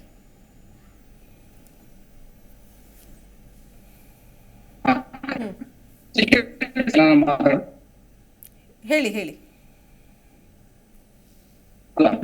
ಕೇಳಿಸಿದೆ, ಹೇಳಿ. ಸೊ ಮೊದಲು ಇದಕ್ಕಿಂತ ಮುಂಚೆ ಕ್ವಶನ್ ಕೇಳು. ಹೌದು ಇದಕ್ಕಿಂತ ಹೆಚ್ಚು ಈ ಏಟೆಡ್ ಸ್ಪೀಚ್ ಜಾಸ್ತಿ ಆಗಿದೆ. ಟೋಟಲಿ ಆಕ್ಷನ್ ಆನ್ಸರ್ ಮಾಡಿ 70% ಆಫ್ ದ ಏಟೆಡ್ ಸ್ಪೀಚ್ ಬಂದಿರೋದು ಬಿಜೆಪಿ ಇರುವಂತಹ ರಾಜ್ಯಗಳಲ್ಲಿ. 205 ಏನು ಬಂದಿದೆ ಅದು ರಿಪೋರ್ಟ್ ಆಗಿದೆ ಅದು ಬಿಜೆಪಿ ಇರೋ ರಾಜ್ಯಗಳಲ್ಲಿ. ಜೊತೆಗೆ 255 ಏಟೆಡ್ ಸ್ಪೀಚ್ ರಾಜ್ಯದಲ್ಲಿ ರಿಪೋರ್ಟ್ ಆಗಿದೆ, ಅದು ಮುಸ್ಲಿಮರ ವಿರುದ್ಧ ಅಂತಾನೆ ಅದು ಬಿಜೆಪಿ ರೂಲ್ ರಾಜ್ಯಗಳಲ್ಲಿ ಮತ್ತೆ ಯೂನಿಯನ್ ಟೆರಿಟರಿ ಇರ್ಲಿ ಅಂತ ಹೇಳ್ಬಿಟ್ಟಿದೆ. ಸೊ ಯಾವ ರೀತಿ ಇದು ಚುನಾವಣೆಯ ಪ್ರೊಪಗಂಡ ಆಗಿದೆ ಅನ್ನೋದನ್ನ ನಾವ್ ಈ ಮೂಲಕ ನೋಡ್ಕೋಬೇಕಾಗತ್ತೆ. ಇದು ಚುನಾವಣೆ ಪ್ರೊಪಗಂಡ ಹೆಚ್ಚು ಸಹ ಚುನಾವಣೆಯ ಭಾಗ ಇದೆ. ನನಗೆ ಧ್ವನಿ ಸ್ಪಷ್ಟವಾಗಿಲ್ಲ, ಕೇಳಿಸ್ತಾ ಇಲ್ಲ. ಬಹುಶಃ ನೆಟ್ವರ್ಕ್ ಪ್ರಾಬ್ಲಮ್ ಅಂತ ಅನ್ಕೊಳ್ತೀನಿ. ಪಾಸಿಬಲ್ ನೆಟ್ವರ್ಕ್ ಇರುವಂತಹ ಪ್ರದೇಶಕ್ಕೆ ಬನ್ನಿ ಮಂಜುನಾಥ್ ಗೌಡ್ರೆ. ಈಗ ಒಂದ್ ಕಡೆ ನೋಡ್ತಾ ಇದೀವಿ, ಈಗ ಹೆಚ್ಚು ಹೆಚ್ಚು ಈ ಟೀಕೆಗೊಳಗಾಗ್ತಾ ಇರೋರು ಅಂತಂದ್ರೆ ಇಲ್ಲಿ ದ್ವೇಷ ರಾಜಕಾರಣಗಳ ಪ್ರಕರಣಗಳಿರೋದು ಕೂಡ ಅದು ಬಿಜೆಪಿ ನಾಯಕರ ಮೇಲೆ ಅನ್ನೋದು ವಿಪರ್ಯಾಸ. ಅಂದ್ರೆ ಅವರಿಗೆ ಅಂದ್ಕೊಂಡ್ಬಿಟ್ಟಿದ್ದಾರೆ ಅಂತ ಅನ್ಸುತ್ತೆ. ಬಹುಶಃ ನಾನು ಕಟ್ಟ ಹಿಂದುತ್ವವಾದಿಯಾಗಿ ಮಾತನಾಡಬೇಕು ಅಂತ ಅಂದ್ರೆ, ಅಥವಾ ನಾನು ಹಿಂದೂಗಳ ಪರವಾಗಿ ಮಾತನಾಡಬೇಕು ಅಂತಂದ್ರೆ ಮತ್ತೊಂದು ಧರ್ಮವನ್ನ ಮತ್ತೊಂದು ಕೋಮಿನವ್ರನ್ನ ನಾನು ಬೈಬೇಕು, ಅವ್ರನ್ನ ಕೀಳಾಗಿ ಮಾತಾಡಬೇಕು, ಅಥವಾ ಅವ್ರನ್ನ ಆ ಮೂಲಕ ಮಾತ್ರ ನಾನು ಜನರನ್ನ ಮತದಾರರನ್ನ ಸೆಳೆಯೋದಕ್ಕೆ ಸಾಧ್ಯ ಅನ್ನುವಂಥ ನಿಟ್ಟಿಗೆ ಹೋಗಿದ್ದಾರೆ. ಅದಕ್ಕೆ ಪ್ರಭಾವ ಬೀರಿರೋದು ಸೋಷಿಯಲ್ ಮೀಡಿಯಾ ಅನ್ನೋದನ್ನ ಮರೆಯೋದಕ್ಕಾಗೋದಿಲ್ಲ, ಅಲ್ಲಗಳಿಯೋದಕ್ಕಾಗೋದಿಲ್ಲ. ಏನು ಹೇಳ್ತೀರಿ ಸರ್? ಈಗ ಒಬ್ಬರು ಒಂದು ಕೊಟ್ಟ ಹೇಳಿಕೆ 10 ಬಾರಿ ಎಲ್ಲ ಕಡೆ ಪ್ರಸಾರ ಆಗ್ತಾ ಇರುತ್ತೆ, ಆಯ್ತಾ? ಅಂದರೆ ಅದು ಆಲ್ರೆಡಿ ಅದು ಸರಿನಾ ತಪ್ಪಾ ಅಂತ ತಿಳುವಳಿಕೆ ಮೂಡಿಸಿಕೊಳ್ಳೋದಕ್ಕಿಂತಲೂ ಮುಂಚಿತವಾಗಿಯೇ ಲಕ್ಷಾಂತರ ಜನರಿಗೆ ತಲುಪಿರುತ್ತೆ. ಕೇಳಿಸ್ಕೊಂಡವ್ರು ಎಲ್ಲರೂ ಕೂಡ ಇದು ಸರಿನಾ ತಪ್ಪಾ ಅಂತ ಯೋಚನೆ ಮಾಡೋದಿಲ್ಲ. ಸೊ ಕೇಳಿಸ್ಕೊಂಡಿದ್ದಾರೆ, ಓ ಇಂತಹ ನಾಯಕರು ಹೇಳಿದ್ದಾರೆ ಅಂದರೆ ಬಹುಶಃ ಇದು ಸರಿ ಇರಬೇಕು ಅಂತೇಳಿ ಇನ್ನೂ ಸುಳ್ಳು ಸುದ್ದಿಯನ್ನು ಪಸರಿಸ್ತಾನೆ ಹೋಗ್ತಾರೆ. ಇದು ದ್ವೇಷ ಭಾಷಣ ಜೊತೆಗಿನ ಸುಳ್ಳು ಸುದ್ದಿ ಜೊತೆಗೆ ಸಾಮಾಜಿಕ ಮಾಧ್ಯಮಗಳು ಇದೆಲ್ಲವೂ ಕೂಡ ಭಾಗಿಯಾಗುತ್ತೆ, ಇದೆಲ್ಲದರ ಭಾಗ ಆಗುತ್ತೆ. ಅದಕ್ಕೇನು ಹೇಳ್ತೀರಿ ಸರ್? ಯಾವ ರೀತಿಯ ಕ್ರಮ ತೆಗೆದುಕೊಳ್ಬೋದು? ಮೇಡಮ್, ಈಗ ಏನಾಗ್ತದೆ, ನಮ್ಮ ದೇಶ ಸರ್ವಧರ್ಮಗಳ ಸಮ್ಮಿಲನ ಇರತಕ್ಕಂಥ ಒಂದು ದೇಶ. ಸೊ ಇಲ್ಲಿ ಮುಸಲ್ಮಾನರಿರಲಿ, ಕ್ರೈಸ್ತರಿರಲಿ, ಪಾರ್ಸಿಗಳಿರಲಿ ಅಥವಾ ಹಿಂದೂಗಳಿರಲಿ, ಎಲ್ಲರನ್ನು ಸಮಾನವಾಗಿ ತೆಗೆದುಕೊಂಡು ಹೋಗುವಂಥ ಒಂದು ದೇಶ ನಮ್ಮ ಭಾರತ ದೇಶ. ಸೊ ಇದರಲ್ಲಿ ಬಿ ಜೆ ಪಿಯಲ್ಲಿ ಏನಾಗಿದೆ, ಬರೀ ಹಿಂದುತ್ವವಾದವನ್ನು ಮಾಡಿಕೊಂಡು ನಾವೆಲ್ಲ ಹಿಂದೂಗಳು ಮುಸ್ಲಿಮ್ ಆಗಕ್ಕೆ ಸಾಧ್ಯ ಇಲ್ಲ, ಕ್ರಿಶ್ಚಿಯನ್ ಆಗಲಿಕ್ಕೆ ಸಾಧ್ಯ ಇಲ್ಲ. ಅದನ್ನು ನಾವು ಒತ್ತಿ ಸಾರಿಕೊಂಡು ಅದನ್ನು ಅವರ ಪಕ್ಷದ ವೇಳೆ ಈಗ ವೇದಿಕೆಗಳಲ್ಲಿ ನಾವು ಹಿಂದೂಗಳ ಪರ ಅಂತಕ್ಕಂಥ ಮಾತಾಡ್ತಕ್ಕಂಥ ಅವಶ್ಯಕತೆ ಇಲ್ಲ. ಹಿಂದೂಗಳು ಯಾರು ಮುಸಲ್ಮಾನರಾಗ್ಲಿಕ್ಕೆ ಸಾಧ್ಯ ಇಲ್ಲ, ಕ್ರಿಶ್ಚಿಯನ್ರಾಗ್ಲಿಕ್ಕೆ ಸಾಧ್ಯ ಇಲ್ಲ. ಅವರ ಏನು ನಾನು ಈ ಹಿಂದುತ್ವ ಬೇಡ ಅಂತೇಳಿ ಬೇರೆ ಇದಕ್ಕೆ ಅವರು ಮತಾಂತರ ಹೊಂದ್ಬೋದೇ ಹೊರತು ಯಾರೂ ಕೂಡ ಹಿಂದೂಗಳು ಮುಸಲ್ಮಾನರಾಗಕ್ಕೆ ಸಾಧ್ಯ ಇಲ್ಲ. ಈಗಿರುವಂಥ ಸಂದರ್ಭದಲ್ಲಿ ನಾವು ಹಿಂದೂಗಳು ಅಂತ ಹೇಳ್ತಕ್ಕಂಥದ್ದು ಅದು ಆ ಪ್ರಮೇಯ ಉದ್ಭವ ಆಗಲ್ಲ. ಬಟ್ ಆದರೆ ಬಿ ಜೆ ಪಿ ಪಕ್ಷ ಹಿಂದುತ್ವವಾದವನ್ನು ಇಟ್ಕೊಂಡು ಅಭಿವೃದ್ಧಿಯನ್ನು ಎಲ್ಲೋ ಒಂದು ಕಡೆ ಮರೆಮಾಚ್ತಿದೆ ಅಂತ ಅನಿಸುತ್ತೆ ನನಗೆ.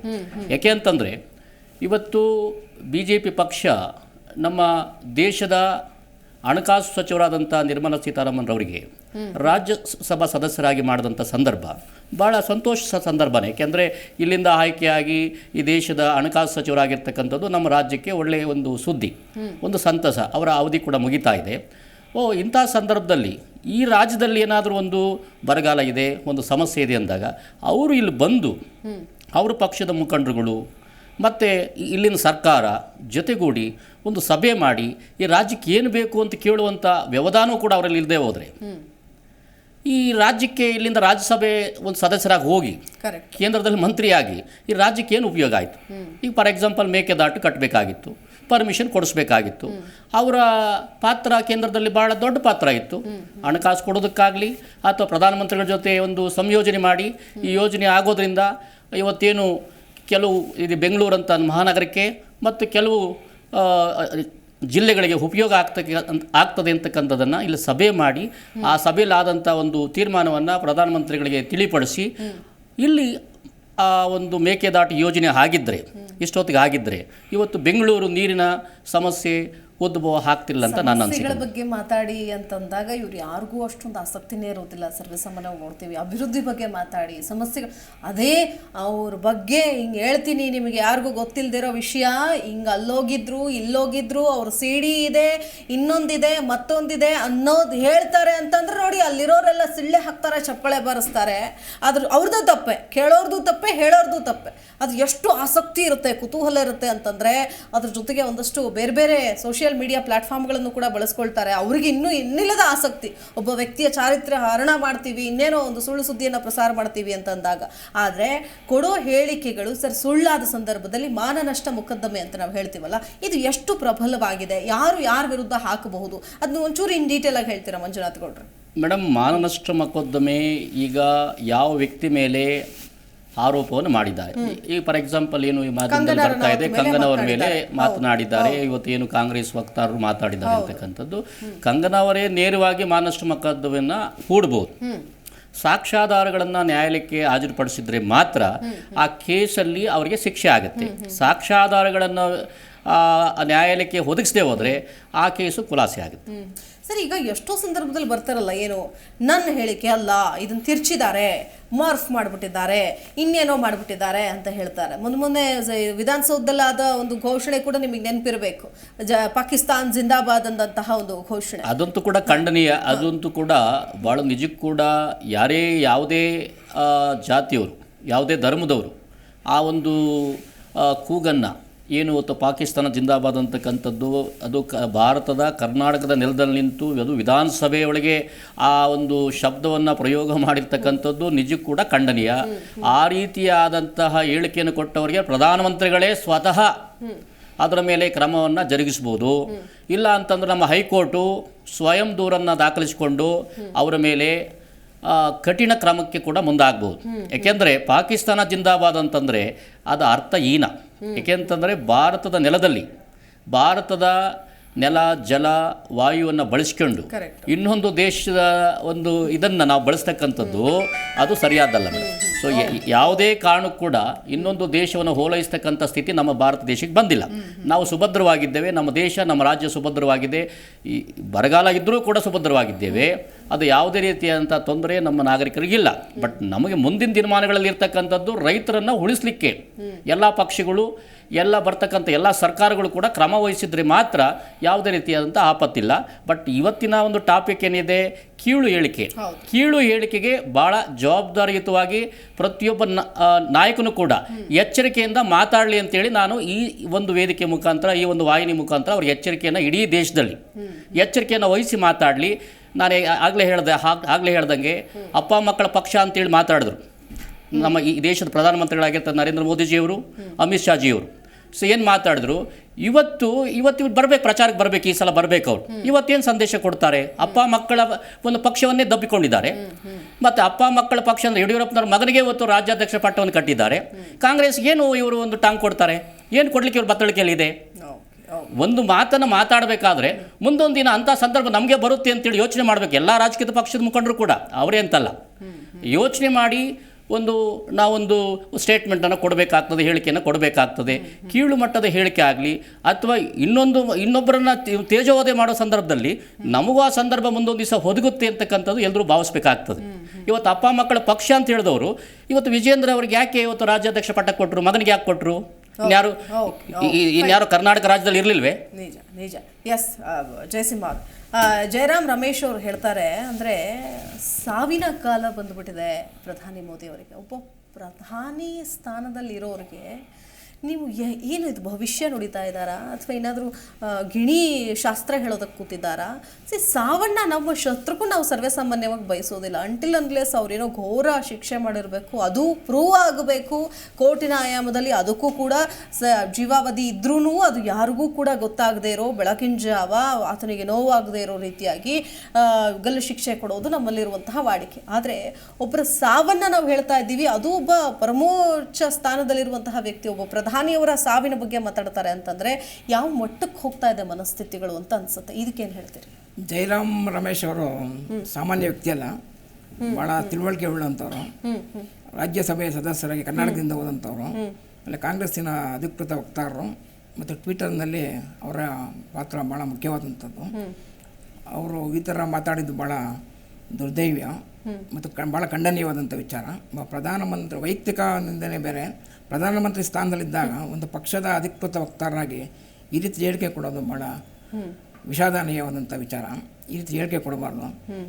ಇಲ್ಲಿ ಕರ್ನಾಟಕ ರಾಷ್ಟ್ರದಲ್ಲಿ BP ಸಿಂಗ್ ಅವರು ಆಗಿಂದ ಪ್ರಧಾನಮಂತ್ರಿ ಆಗಿದ್ದರು. ಅಂದಿನಿಂದಲೇ ಈ ರಾಷ್ಟ್ರದಲ್ಲಿ ವಿಭಜನಾ ಶಕ್ತಿಗಳು ಭಾಳ ತಲೆ ಎತ್ತಂಥ ಒಂದು ವಾತಾವರಣ ಸೃಷ್ಟಿಯಾಯಿತು.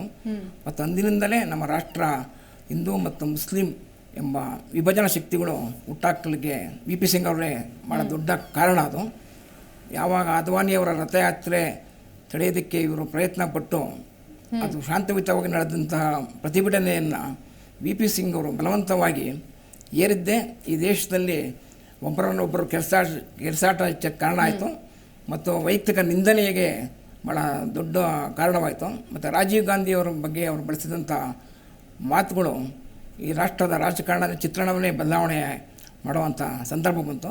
BJP ಅಧಿಕಾರಕ್ಕೆ ಬರೋದಕ್ಕೆ BP ಸಿಂಗ್ ಅವರೇ ಪ್ರಮುಖ ಕಾರಣವಾಯಿತು. ಕಾಂಗ್ರೆಸ್ ಅವನತಿಗೂ BP ಸಿಂಗ್ಗೆ ಕಾರಣ ಆಯಿತು. ಹಿಂದೆ 1947ರಲ್ಲಿ KC ರೆಡ್ಡಿ ಅವರು ನಮ್ಮ ಕರ್ನಾಟಕದ ಮುಖ್ಯಮಂತ್ರಿಯಾಗಿ ಪ್ರಮಾಣವಚನ ಮಾಡೋರು. ಕರ್ನಾಟಕ ಆಳಿದಂಥ ಆಗಿನ ಕೆಂಗಲನ್ ಮಂತಯ್ಯನವರು, ನಿಜಲಿಂಗಪ್ಪನವರು, BD ಜತ್ತಿಯವರು, ವೀರೇಂದ್ರ ಪಾಟೀಲು, ರಾಮಕೃಷ್ಣ ಹೆಗಡೆ ಅವರು ಭಾಳ ಸುಸಂಸ್ಕೃತ ಕರ್ನಾಟಕದಲ್ಲಿ ಆಳಿದಂಥ ಮುಖ್ಯಮಂತ್ರಿಗಳು. ಭಾಷಾ ವಿಚಾರದಲ್ಲಿ ಯಾವುದೇ ಅವರ ವಿರೋಧ ಪಕ್ಷದವ್ರಿಗೆ ಯಾವುದೇ ಒಂದು ನೋವಾಗುವಂಥ ಮಾತುಗಳನ್ನು ಅವರು ಎಂದೂ ಆಡಿಲ್ಲ. ಸದನದ ಇತಿಹಾಸದಲ್ಲಿ ಅವರು ಇವತ್ತು ಪರಿಶೀಲನೆ ಮಾಡಿದಾಗಲೂ ಗಂಭೀರವಾದಂಥ ಆರೋಪಗಳನ್ನು ವಿರೋಧ ಪಕ್ಷದವ್ರನ್ನ ಮಾಡಿಲ್ಲ. ಮತ್ತು ವಿರೋಧ ಪಕ್ಷದವ್ರನ್ನ ಭಾಳ ಸೌಮ್ಯತೆಯಿಂದ ಸಭ್ಯತೆಯಿಂದ ನಡೆಸ್ಕೊಂಡಂಥ ಉದಾಹರಣೆ ಕರ್ನಾಟಕದಲ್ಲಿದೆ. ಹೌದು ಸರ್. ಈಗ ಎಷ್ಟೋ ಜನ ರಾಜಕಾರಣಿಗಳು ಆ ಕಾಲದಲ್ಲಿ ಇದ್ರು, ಎದುರಾಳಿಗಳಾಗಿ ಇದ್ರೂ ಕೂಡ ಒಬ್ಬರ ಮೇಲೆ ಒಬ್ರದ್ದು ಒಂದು ಸಾಫ್ಟ್ ನೇಚರ್ ಇರ್ತಾ ಇತ್ತು, ಸಾಫ್ಟ್ ಕಾರ್ನರ್ ಇರ್ತಾ ಇತ್ತು. ಅಂದರೆ ವೈಯಕ್ತಿಕವಾಗಿ ತೆಗೆದುಕೊಳ್ತಾ ಇರಲಿಲ್ಲ. ಅದು ಮುಗಿದ ಮೇಲೆ ನಾವೆಲ್ಲರೂ ಒಂದೇ ಅನ್ನೋ ಥರ ಇರ್ತಾ ಇದ್ರು. ಆದರೆ ಆ ಮಟ್ಟಿಗಿನ ರಾಜಕಾರಣ ಇವತ್ತೆಲ್ಲೋ ಮರೆಯಾಗ್ತಾ ಇದೆ. ಅಂತಂದರೆ ದ್ವೇಷ, ಅಸೂಯೆ, ಕಿಚ್ಚು, ಕೀಳು ಮಟ್ಟದ ಮಾತುಗಳು. ಅವನು ಕಂಪ್ಲೀಟಾಗಿ ನೋಡಿ, ಈಗ ನಾವು ಮಾತಾಡೋರು ಅಷ್ಟೇ, ನನ್ನ ಜೊತೆಗೆ ವಕ್ತಾರರು ಬರ್ತಿರ್ತಾರೆ ಬೇರೆ ಬೇರೆ ಪಕ್ಷದವರು. ಇವ್ರು ಅನ್ಕೊಂಡ್ರೆ ಅವ್ರಿಗಾಗಲ್ಲ, ಅಂದರೆ ಇವ್ರ ಆಯಾಮದಲ್ಲಿ ಇವ್ರು ಸರಿ ಅವ್ರು ಸರಿ ಇಲ್ಲ ಅಂತ, ಅವ್ರ ಆಯಾಮದಲ್ಲಿ ಅವ್ರು ಸರಿ ಇವ್ರು ಸರಿ ಇಲ್ಲ ಅಂತ. ಅಂದರೆ ನಿಜವಾದ ರಾಜಕಾರಣ ಅಥವಾ ಪ್ರಬುದ್ಧತೆಯನ್ನು ಮೀರಿ ಹೋಗ್ಬಿಟ್ಟಿದೆ, ಆಲ್ರೆಡಿ ಎಲ್ಲ ಮರೆಯಾಗ್ಬಿಟ್ಟಿದೆ ಅಂತ ಅನ್ನಿಸ್ತಾ ಇದೆ ಬರ್ಬರ್ತಾ. ಇನ್ನು ಮುಂದಕ್ಕೆ ಎಲ್ಲಿ ಅವ್ರು ತಲೆ ಕಡಿಯುವಂತಹ ಲೆವೆಲ್ಲಿಗೆ ಹೋಗ್ತಾರಾ ಅಥವಾ ಏನು ಎಂತೆಂಥ ಹೇಳಿಕೆಗಳನ್ನು ಕೊಡ್ತಾರೋ ನಿಜಕ್ಕೂ ಆಶ್ಚರ್ಯ ಆಗುತ್ತೆ, ಬೇಸರ ಕೂಡ ಆಗುತ್ತೆ. ನಮ್ಮ ಮುಂದಿನ ಪೀಳಿಗೆ ಇದನ್ನೆಲ್ಲ ಇಂಥ ಮಾತುಗಳನ್ನೆಲ್ಲ ಕೇಳಿಸ್ಕೊಳ್ಬೇಕಲ್ಲ ಅಂತೇಳಿ. ಇದ್ರ ಬಗ್ಗೆ ಈಗಾಗಲೇ ಜನಪ್ರತಿನಿಧಿಗಳ ನ್ಯಾಯಾಲಯ ಅಂತೇಳಿ ಒಂದು ನ್ಯಾಯಾಲಯ ರಚನೆಯಾಗಿದೆ.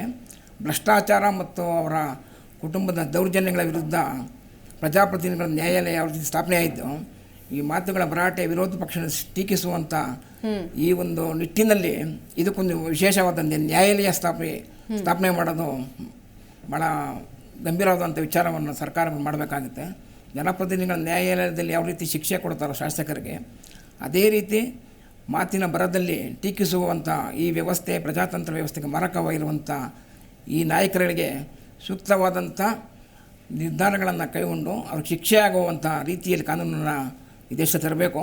ಆಮೇಲೆ ಯುವಜನತೆ ಮತ್ತು ಮಹಿಳೆಯರು ಯಾವುದೇ ರೀತಿಯ ಪಕ್ಷಗಳನ್ನು ಹೋಲಿಸದೆ ಯಾವುದೇ ರೀತಿ ನಾಯಕರನ್ನು ವಿರುದ್ಧವಾದಂಥ ಹೇಳಿಕೆಗಳನ್ನು ನೀಡಿದಾಗ ಪಕ್ಷಾತೀತವಾಗಿ ಬೀದಿಯಲ್ಲಿ ನಿಂತು ಹೋರಾಟ ಮಾಡಬೇಕು. ಹಿಂದೆ ಅಸ್ಸಾಮಿನಲ್ಲಿ ಪ್ರಫುಲ್ಲ ಕುಮಾರ್ ಮಹಂತ ಅವರು ವಿದ್ಯಾರ್ಥಿ ಚಳವಳಿ ಮುಖಾಂತರನೇ ಆ ದೇಶದ ಒಂದು ಸರ್ವಾಧಿಕಾರಗಳನ್ನು ಬೀಳಿಸಿ ವಿದ್ಯಾರ್ಥಿಗಳೇ ಸರ್ಕಾರ ರಚನೆ ಮಾಡಿದಂಥ ಉದಾಹರಣೆ ಈ ರಾಷ್ಟ್ರದಲ್ಲಿದೆ. ನಿಜ ಸರ್, ನಿಜ ನಿಜ. ರಾಘವೇಂದ್ರ ಅವ್ರ ಧ್ವನಿ ಕೇಳಿಸ್ತಾ ಇದೆ ಅನ್ಕೊಳ್ತೀನಿ ಇವಾಗ. ಅನ್ಮ್ಯೂಟ್ ಮಾಡಿ ಮಾತಾಡಿ ಸರ್. ಈಗ ಒಂದು ಕಡೆ ಈ ಹಿಂದೆ ಸುಪ್ರೀಂ ಕೋರ್ಟ್ ಪದೇ ಪದೇ ಚಾಟಿ ಬೀಸ್ತಾನೆ ಇರುತ್ತೆ ದ್ವೇಷ ಭಾಷಣದ ಬಗ್ಗೆ, ಕೀಳು ಮಟ್ಟದ ಹೇಳಿಕೆಗಳ ಬಗ್ಗೆ ಆಯಿತಾ, ಪದೇ ಪದೇ ಹೇಳ್ತಾನೆ ಇರುತ್ತೆ ಎಚ್ಚರಿಕೆಯಿಂದ ಇರಿ, ಇದಕ್ಕೆ ಬೇಕಾದಂತಹ ಕಾನೂನುಗಳಿದೆ, ಕ್ರಮ ತೆಗೆದುಕೊಳ್ಬೇಕಾಗತ್ತೆ ಅಂತೇಳಿ ರಾಜ್ಯ ಸರ್ಕಾರಗಳಿಗೂ ಅವರು ಆಯೋಜಿಸುವಂತಹ ಕಾರ್ಯಕ್ರಮಗಳಿಗಾಗಿರಬಹುದು ಅಥವಾ ಕೆಲವೊಂದು ಕಡೆ ಬೇಕು ಅಂತ ವೇದಿಕೆಗಳನ್ನು ಕೊಡದೇ ಇರೋದಾಗಿರಬಹುದು. ಈ ನಿಟ್ಟಿನಲ್ಲಿ ಅಂದರೆ ಕಡಿವಾಣ ಹಾಕಬೇಕು ರಾಜ್ಯದಿಂದಲೂ ಕೂಡ ಅಂತ. ಬಟ್ ಆದರೆ ಇದು ಯಾವುದೊಂದನ್ನು ಕೂಡ ಪಾಲಿಸ್ತಾ ಇಲ್ಲ ಅನ್ನೋದು ವಿಪರ್ಯಾಸ. ರಾಘವೇಂದ್ರ ಅವರು ಮ್ಯಾಮ್ ನಾನು 2021 ಜನವರಿ 1 ಒಂದು ಆಗಿದಂತ ಒಂದು ಇನ್ಸಿಡೆಂಟ್ ಹೇಳ್ತೀನಿ. ಸೊ ಮುನಾವಾರ್ ಫಾರೂಕ್ ಅಂತ ಹೇಳ್ಬಿಟ್ಟು ಅವರು ಸ್ಟ್ಯಾಂಡ್ ಅಪ್ ಕಾಮಿಡಿಯನ್. ಅವರು ಏನೋ ಒಂದು ಕಾಮಿಡಿ ಮಾಡ್ಬೇಕಾದ್ರೆ ರಿಲಿಜಿಯಸ್ ಆಸ್ಪೆಕ್ಟ್ ನ ತಂದಿದ್ದಾರೆ ಅಂತ ಹೇಳ್ಬಿಟ್ಟು ಬಹಳಷ್ಟು ಒಂದು ಸಮುದಾಯಕ್ಕೆ ಹಾನಿ ಆಗಿದೆ ಅಂದ್ಬಿಟ್ಟು ಅವ್ರನ್ನ ಅರೆಸ್ಟ್ ಮಾಡ್ತಾರೆ. ಸೊ ಅದರಲ್ಲಿ ಮಧ್ಯಪ್ರದೇಶ ಹೈಕೋರ್ಟ್ ಸಹ ಬೇಲ್ ನ ಡಿನೇ ಮಾಡುತ್ತೆ. ಅದ್ರ ಜೊತೆಗೆ ಸುಪ್ರೀಂ ಕೋರ್ಟ್ ಅಲ್ಲಿ ಬಂದಾಗ್ಲೂ ಸಹ ಬೇಲ್ ನ ಡಿಲೇ ಮಾಡುತ್ತೆ. ಅಂದ್ರೆ ಇವ್ರು ಹೇಳಿರೋದು ತಪ್ಪು, ಇವ್ರನ್ನ ಬಿಡಬಾರ್ದು, ಈ ರೀತಿ ಒಂದು ಎಕ್ಸಾಂಪಲ್ ಸೆಟ್ ಮಾಡ್ಬೇಕು ಅಂತ ಹೇಳ್ಬಿಟ್ಟು ಆ ರೀತಿಯ ಎಕ್ಸಾಂಪಲ್ ನಮ್ಮ ರಾಜಕಾರಣಿಗಳಿಗೂ ಸೆಟ್ ಆಗ್ಬೇಕು. ಒಂದು 3 ವರ್ಷ ಪ್ರಿಸನ್, 5,000 ರೂಪಾಯಿ ಫೈನ್ ಅಂತ ಹೇಳ್ತಾರೆ ಯಾವುದೇ ರೀತಿಯ ಹೇಟ್ರೆಡ್ ಮಾತಾಡಿದ್ರೆ, ದ್ವೇಷ ಭಾಷಣ ಮಾಡಿದ್ರೆ ಅಂತ. ಅದನ್ನ ಒಬ್ಬ ದೊಡ್ಡ ನಾಯಕರಿಗೆ ಯಾವಾಗ ಅದು ಬಿಸಿ ತಟ್ಟುತ್ತೆ, ಅವರು ಹೋಗಿ ಜೈಲಲ್ಲಿ ಇರ್ತಾರೆ. ಅವಾಗೇನಾಗುತ್ತೆ ಅಂತ ಹೇಳಿದ್ರೆ ಎಲ್ರೂ ಸಹ ಈ ದ್ವೇಷ ಭಾಷಣ ಮಾಡೋದ್ ನಿಲ್ಲಿಸ್ತಾರೆ. ಇಲ್ಲ ಅಂತ ಹೇಳಿದ್ರೆ ಇವಾಗ ಯಾವ್ದೇ ಸ್ಟ್ಯಾಂಡ್ ಅಪ್ ಕಾಮಿಡಿಯನ್ ಆ ರಿಲಿಜಿಯಸ್ ಆಸ್ಪೆಕ್ಟ್ಸ್ ಇನ್ನೊಂದು ಮತ್ತೊಂದು ತರೋದಕ್ಕೆ ಯೋಚನೆ ಮಾಡ್ತಾರೆ. ಯಾಕಪ್ಪ ಬೇಕು, ಬೇಡಪ್ಪ, ನಾನು ನನ್ಗೆ ಜೈಲ್ಗೆ ಹೋದ್ರೆ ಇನ್ನು ಯಾರು ಸುಪ್ರೀಂ ಕೋರ್ಟ್ ಬಿಡಲ್ಲ, ಹೈಕೋರ್ಟ್ ಬಿಡಲ್ಲ ಅಂತ. ಸೊ ಆ ರೀತಿಯಾದಂತಹ ರಾಜಕಾರಣಿಗಳಿಗೆ ಯಾವಾಗ ಆಗುತ್ತೆ, ಆಗ ನಾವೇನ್ ಮಾಡ್ಬೋದು ಅಂತ ಹೇಳಿದ್ರೆ ಫೇರ್ ಎನಫ್, ಬೇರೆ ನಮ್ನು ಬಿಡಲ್ಲ, ನಮ್ನು ತೆಗ್ದು ಒಳಗಡೆ ಹಾಕ್ತಾರೆ. ಸೊ ಆ ರೀತಿ ಆದಂತ ದ್ವೇಷ ಭಾಷಣ ಮಾತಾಡ್ಬೋದು ಅಂತ. ಮೊನ್ನೆ ಶಿವರಾಜ್ ತಂಗಡಿ ಅವ್ರದ್ದು ಇರ್ಬೋದು, ಮತ್ತೆ ಸಿಟಿ ರವಿ ಅವ್ರು ಮಾತಾಡಿದ್ದು ಅಕ್ಷಮ್ಯ ಅಪರಾಧ. ಹೌದು, ಇದು ಇಟ್ಸ್ ಟೂ ಪರ್ಸನಲ್. ನೀವು ಮನೆ ಬಾಗ್ಲಲ್ಲ, ಒಳಗಡೆ ಬಂದ್ಬಿಟ್ಟು ನೀವು ಮಾತಾಡಿರೋ ಮಾತನ್ನ ಅದನ್ನ ಯಾವ್ದೇ ಕಾರಣಕ್ಕೂ ಸ್ಪೇರ್ ಮಾಡಬಾರ್ದು. ಅದನ್ನ ಸುಪ್ರೀಂ ಕೋರ್ಟ್ ಮತ್ತೆ ಹೈಕೋರ್ಟ್ ಇದನ್ನ ಸೀರಿಯಸ್ ಆಗಿ ತಗೊಂಡು, model code of conduct election commission of India serious ಆಗಿ ತಗೊಂಡು ಅವ್ರ ಮೇಲೆ ಕೇಸ್ನ ಫೈಲ್ ಮಾಡ್ಬೇಕು ಅನ್ನೋದು ನನ್ನ ಉದ್ದೇಶ.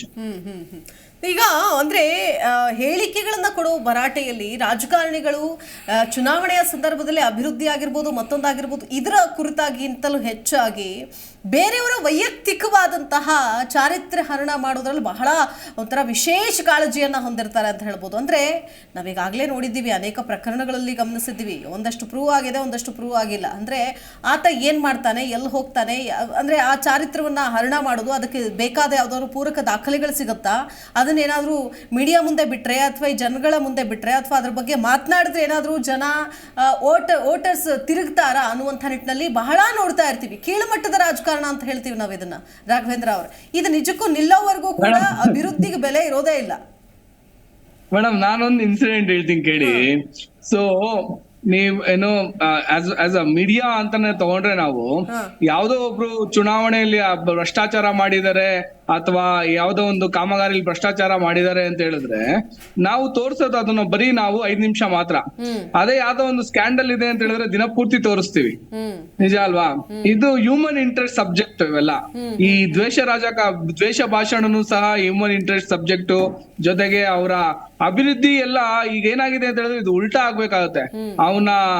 ಅವನು ಯಾವ ರೀತಿ ದ್ವೇಷ ಭಾಷಣ ಮಾಡ್ತಾನೆ, ಅವನ್ ಯಾವ ರೀತಿ ಭಾಷಣದಲ್ಲಿ ಕೌಶಲ್ಯ ಇದೆ ಅನ್ನೋದಕ್ಕಿಂತ ಅವನ್ ಎಷ್ಟು ಗ್ರೌಂಡ್ ಲೆವೆಲ್ ಕೆಲಸ ಮಾಡಿದಾನೆ, ಯಾವ ರೀತಿ ಮಾನದಂಡ ಇಟ್ಕೊಂಡಿದ್ದಾನೆ, ರಾಜಕೀಯದಲ್ಲಿ ಸಿದ್ಧಾಂತಗಳಿದ್ಯಾ, ಇವನ್ನೆಲ್ಲ ನಾವು ಯೋಚನೆ ಮಾಡ್ಬೇಕಾಗತ್ತೆ. ಬಟ್ ಅದನ್ನೆಲ್ಲನೂ ಸಹ ಜನಗಳು ಇವಾಗ ಯೋಚನೆ ಮಾಡೋದ್ ಬಿಟ್ಬಿಟ್ಟಿದ್ದಾರೆ. ಜನಗಳು ಅವನ ಸ್ಕ್ಯಾಂಡಲ್ ಇದೆಯಾ ಇಲ್ವಾ, ಭ್ರಷ್ಟಾಚಾರನ ಓಕೆ ಎಲ್ರು ಕರಪ್ಟೇ ಬಿಡಿ, ಇವನೇ ನಮ್ ನಾಯಕರೇನು ಎಲ್ರು ಕರಪ್ಟೇ ಅನ್ನುವ ಮನಸ್ಥಿತಿಗೆ ಬಂದ್ಬಿಟ್ಟಿದ್ವಿ. So that is very wrong. ಅದು ಪ್ರಜಾಪ್ರಭುತ್ವಕ್ಕೆ ಮಾರಕ ಆಗಿದೆ. ಸೊ ಈ ರೀತಿಯ ಮನಸ್ಥಿತಿನ ನಾವು ತೆಗೆದುಹಾಕೊಂಡು ಒಬ್ಬ ರಾಜಕಾರಣಿ, ಒಬ್ಬ ನಾಯಕ ಅಂತ ಹೇಳಿದ್ರೆ ಅವನ ಅಭಿವೃದ್ಧಿಯ ಮೇಲೆ ಅವನ್ನ ನೋಡ್ಬೇಕಾಗತ್ತೆ, ಅವನಿಗೊಂದು ಮಾನದಂಡನ ಹಾಕ್ಬೇಕಾಗತ್ತೆ. ಅವನಿಲ್ಲ ಅಂದ್ರೆ ಯಾವ ರೀತಿ ಈಗ ಕೀಳು ಮಟ್ಟದ ರಾಜಕೀಯ ಮಾಡ್ತಾನೆ, ಭಾಷಣ ಮಾಡ್ತಾನೆ, ಕೀಳು ಮಟ್ಟದ ಹೇಳಿಕೆಗಳನ್ನ ಕೊಡ್ತಾನೆ ಅಂತ ಹೇಳಿದ್ರೆ ಅವನು ಔಟ್ರೇಟೆಡ್ ಆಗಿ ರಿಜೆಕ್ಟ್ ಮಾಡ್ಬೇಕಾಗಿದ್ದು ಜನಗಳ ಜೊತೆಗೆ ಮೀಡಿಯಾದ ಕರ್ತವ್ಯ ಅನ್ನೋದು ನನ್ನ ಅಭಿಪ್ರಾಯ ಮೇಡಮ್. ಓಕೆ ಮಂಜುನಾಥ್ ಸರ್, ಈಗ ಕೀಳು ಮಟ್ಟದ ಹೇಳಿಕೆ, ವೈಯಕ್ತಿಕ ಹರಣ, ಚಾರಿತ್ರ್ಯ ಹರಣ ಅಥವಾ ಈ ಕೀಳು ಮಟ್ಟದ ಹೇಳಿಕೆಗಳಿಗೆ ಬ್ರೇಕ್ ಹಾಕಬೇಕು ಅಂತಂದ್ರೆ ಸೊ ಯಾವ ನಿಟ್ಟಿನಲ್ಲಿ ಮುಂದಾಗಬೇಕು, ಏನೆಲ್ಲ ಮಾಡಬಹುದು, ಇರುವಂತಹ ಆಪ್ಷನ್ಸ್ ಏನು? ಅದು ಸರ್ಕಾರ ಆಗಿರ್ಬೋದು, ರಾಜ್ಯ ಸರ್ಕಾರ, ಈಗ ಸರ್ಕಾರಗಳು ಮಾಡೋದಕ್ಕಿಂತ ಹೆಚ್ಚಾಗಿ ಪಕ್ಷಗಳು ಮಾಡಬೇಕಾಗ್ತದೆ. ಈಗ ಪಕ್ಷಗಳು ಮಾಡಬೇಕಾಗ್ತದೆ. ಇವತ್ತೇನು ಪಕ್ಷಗಳು ಅವರ ಪಕ್ಷ ಇವತ್ತು ಗೌರವಯುತವಾಗಿ ಜನರಿಗೆ ಸಂದೇಶ ಕೊಡಬೇಕು ಅಂತ ಸಂದರ್ಭದಲ್ಲಿ ಸೊ ಅವರಿಗೆ ಟ್ರೈನ್ ಅಪ್ ಅನ್ನು ಮಾಡಬೇಕಾಗ್ತದೆ. ಅವರ ಪಕ್ಷದ ವೇದಿಕೆಯಲ್ಲಿ ಭಾಷಣಗಳನ್ನು ಮಾಡಬೇಡಿ ಅಂತ ಟ್ರೈನ್ ಅಪ್ ಮಾಡಿದ್ರು ಓಕೆ, ಇದೇ ರೀತಿಯಾಗಿ ನೀವು ಜನರ ಮುಂದೆ ಹೋಗಬೇಕು, ಈ ಅಂಶಗಳನ್ನೇ ಇಟ್ಕೊಂಡು ಹೋಗಬೇಕು ಅಂತ ಅನ್ನೋರಿಗೆ ಏನ್ ಹೇಳ್ಬೇಕಾಗುತ್ತೆ ಸರ್? ಅದನ್ನ ಮಾನದಂಡಗಳು ರೂಪಿಸೋರು ಯಾರು? ಇಲ್ಲ ಇದೇನಾಗ್ತಾ ಇದೆ, ಹಿಂದೆ ಇತ್ತು. ಹಿಂದಿನ ಒಂದು ರಾಜಕೀಯ ಪಕ್ಷಗಳಿಗೂ ಇವತ್ತಿನ ರಾಜಕೀಯ ಪಕ್ಷಗಳಿಗೂ ಭಾಳ ವ್ಯತ್ಯಾಸ ಇದೆ. ಹಿಂದಿನ ರಾಜಕೀಯ ಪಕ್ಷಗಳಲ್ಲಿ ಇರ್ತಕ್ಕಂಥ ಮುಖಂಡಗಳು ನೋಡಿದ್ದೇವೆ, ಈಗಿನ ರಾಜಕೀಯ ಪಕ್ಷಗಳಿರ್ತಕ್ಕಂಥ ಮುಖಂಡಗಳು ನೋಡಿದ್ದೇವೆ. ಅವ್ರಿಗೆ ಬೇಕಾಗಿರ್ತಕ್ಕಂಥದ್ದು ಪಕ್ಷ ಅಧಿಕಾರಕ್ಕೆ ಬರಬೇಕು. ಯಾವ ಮಟ್ಟದಲ್ಲಿ ಬರ್ಬೋದು. ಪಕ್ಷ ಅಧಿಕಾರಕ್ಕೆ ಬರ್ಬೇಕಾದ್ರೆ ಯಾವ ಕೀಳು ಮಟ್ಟಕ್ಕೆ ಬೇಕಾದ್ರೆ ನಾವು ಹೋಗ್ಬೋದು. ನಾವು ಹಿಂದೆ ನೋಡಿದ್ವಿ ಕುಮಾರಸ್ವಾಮಿ ಗೌರ್ಮೆಂಟನ್ನು ಯಾವ ರೀತಿ ತೆಗೆದ್ರು ಅಂತಕ್ಕಂಥ. ಸೊ ಈಗ ಅದೇ ಪಕ್ಷನ ಯಾವ ರೀತಿ ಇವರು ತಬ್ಕೊಂಡಿದ್ದಾರೆ ಅಂತ ನೋಡ್ತಾ ಇದ್ದೀವಿ. ಬಟ್ ಇಲ್ಲಿ ಬೇಕಾಗಿರ್ತಕ್ಕಂಥದ್ದು ಸಿದ್ಧಾಂತಗಳು ಬೇಕಿಲ್ಲ. ಈಗ ಜನರಿಗೆ ಯಾವ ರೀತಿಯ ಸಂದೇಶ ಕೊಡಬೇಕು ಅನ್ನೋದು ಬೇಕಿಲ್ಲ. ಅವರವರ ಸ್ವಾರ್ಥ ರಾಜಕಾರಣಕ್ಕೋಸ್ಕರ ಇವತ್ತು ಜನರನ್ನು ಬಲಿ ತೆಗೆದುತಕ್ಕಂಥ ವ್ಯವಸ್ಥೆ. ಬಟ್ ನಾನು ಹೇಳೋದು, ಯಾವುದೇ ರಾಜಕೀಯ ಪಕ್ಷ ಅವರು ಸರ್ವ ಸ್ವತಂತ್ರರು. ರಾಜಕಾರಣ ಮಾಡಲಿಕ್ಕೆ, ಅವರ ಪಕ್ಷ ಅಧಿಕಾರಕ್ಕೆ ಬರಲಿಕ್ಕೆ ಅವರು ಸರ್ವ ಸ್ವತಂತ್ರರು. ಅಂಥ ಅಭ್ಯರ್ಥಿಗಳಿಗೆ ಚುನಾವಣೆಗಳಲ್ಲಿ ಒಂದು ಟಿಕೆಟನ್ನು ನೀಡಬೇಕಾಗ್ತದೆ. ಮತ್ತು ಅವರಿಗೆ ಕೆಲವು ಪಕ್ಷದ ಚೌಕಟ್ಟಿನಲ್ಲಿ ಅವರಿಗೆ ಸಂದೇಶವನ್ನು ಕೊಡಬೇಕಾಗ್ತದೆ, ತಿಳುವಳಿಕೆಯನ್ನು ಕೊಡಬೇಕಾಗ್ತದೆ.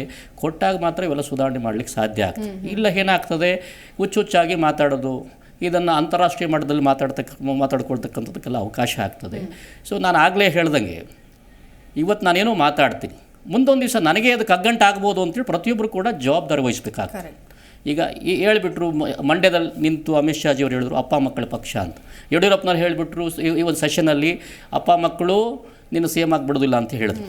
ಬಟ್ ಕರ್ನಾಟಕದಲ್ಲಿ ನಿಂದೇ ಪಕ್ಷ ಇವತ್ತು BJP ಪಕ್ಷದಲ್ಲಿ, ನಿನ್ನ ಮಗನಿಗೆ ಇವತ್ತು BJP ಪಕ್ಷದ ವರಿಷ್ಠರು ಇವತ್ತು ನಿನ್ನ ಮಗನಿಗೆ ಪಕ್ಷದಲ್ಲಿ ಅಧಿಕಾರ ಕಟ್ಟುವಂಥ ಸಂದರ್ಭ ಅವ್ರಿಗೆ ಒದಗಿ ಬಂತು. ತಪ್ಪು ಅಂತ ನಾನು ಹೇಳಲ್ಲ.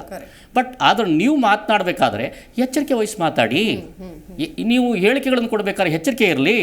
ಈ ನೀವು ಎಷ್ಟೇ ದೊಡ್ಡವರು ಇರ್ಬೋದು, ರಾಜಕಾರಣದಲ್ಲಿ ಎಷ್ಟೇ ದೊಡ್ಡ ವ್ಯಕ್ತಿಗಳಾಗಿ ಬೆಳೆದಿರ್ಬೋದು, ಬಟ್ ನೀವು ಮಾತಾಡಬೇಕಾದ್ರೆ ನಿಮ್ಮ ಬಾಯಿಂದ ಬರ್ತಕ್ಕಂಥ ಏನು ಸಂದೇಶ ಇದೆ ಆ ಸಂದೇಶಕ್ಕೆ ಭಾಳ ಎಚ್ಚರಿಕೆಯಿಂದ ನೀವು ಸಂದೇಶವನ್ನು ಈ ರಾಜ್ಯಕ್ಕೆ, ದೇಶಕ್ಕೆ, ಈ ರಾಜ್ಯದ ರೈತರಿಗೆ, ಈ ರಾಜ್ಯದ ನಾಗರಿಕರಿಗೆ ಕೊಡಬೇಕು ಅಂತೇಳಿ ವಾಹಿನಿ ಮುಖಾಂತರ ಕೇಳ್ಕೊಳ್ತೀನಿ. ಅಂತಿಮವಾಗಿ ಜಯಸಿಂಹ ಅವರು ಏನು ಹೇಳ್ತೀರಿ ಸರ್? ಕಡಿವಾಣ ಹಾಕಬೇಕು, ನಿಲ್ಲಬೇಕು ಇದೆಲ್ಲ ಅಂತಂದಾಗ ಇಲ್ಲಿ ಮತದಾರರದ್ದು ಕೂಡ ಒಂದಷ್ಟು ಜವಾಬ್ದಾರಿಗಳಿರುತ್ತೆ ಅಂತ ಅನ್ಸುತ್ತೆ. ಇಂತಹ ಹೇಳಿಕೆಗಳನ್ನ ನಾನು ಖಂಡಿಸ್ತೀನಿ, ನಾನು ಇಂಥವ್ರಿಗೆ ಓಟ್ ಹಾಕಲ್ಲ ಅನ್ನುವಂಥದ್ದನ್ನು ಕೂಡ ಮನಸ್ಸಿಗೆ ಬಂದಾಗ ಬಹುಶಃ ಒಂದಷ್ಟು ಬದಲಾವಣೆ ತರಬಹುದೇನೋ. ಬಟ್ ಆ ಮಟ್ಟಿಗೆ ಯಾರೋ ಮುಂದಾಗ್ತಾರೆ, ಯೋಚನೆ ಮಾಡ್ತಾರೆ ಅಂತ ಅನ್ಸುತ್ತಾ? ಏನು ಹೇಳ್ತೀರಿ?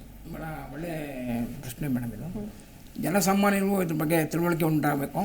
ಮತ್ತು ಪ್ರಚೋದನೆಗಾಗಿ ಯಾರು ಒಳಗಾಗಬಾರ್ದು. ವಿದ್ಯಾರ್ಥಿಗಳಾಗಲಿ, ಮಹಿಳೆಯರಾಗಲಿ ಇದ್ರ ಬಗ್ಗೆ ತೀವ್ರ ಪ್ರತಿಭಟನೆಯನ್ನು ಮಾಡೋದಾಗಲಿ ಮಾತ್ರ ಇದಕ್ಕೆ ಅಂತಿಮ ಪರಿಹಾರ ಮಾಡ್ಬೋದು.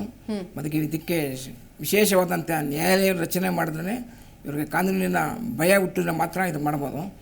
ಹಿಂದೆ ಮುಖ್ಯಮಂತ್ರಿ ಆಗಿದ್ದಂಥ ದೇವರಾಜ ಅರಸರ ಕಾಲದಲ್ಲಿ ಯಾವುದೇ ಕ್ಯಾಬಿನೆಟ್ ಮಂತ್ರಿಗಳು ಮಾತಾಡಬೇಕಾದ್ರೆ ಮುಖ್ಯಮಂತ್ರಿಗಳ ಪರ್ಮಿಷನ್ ಇಲ್ಲದೆ ಮಾತಾಡೋಕ್ಕೆ ಸಾಧ್ಯ ಇರ್ತಿರಲಿಲ್ಲ.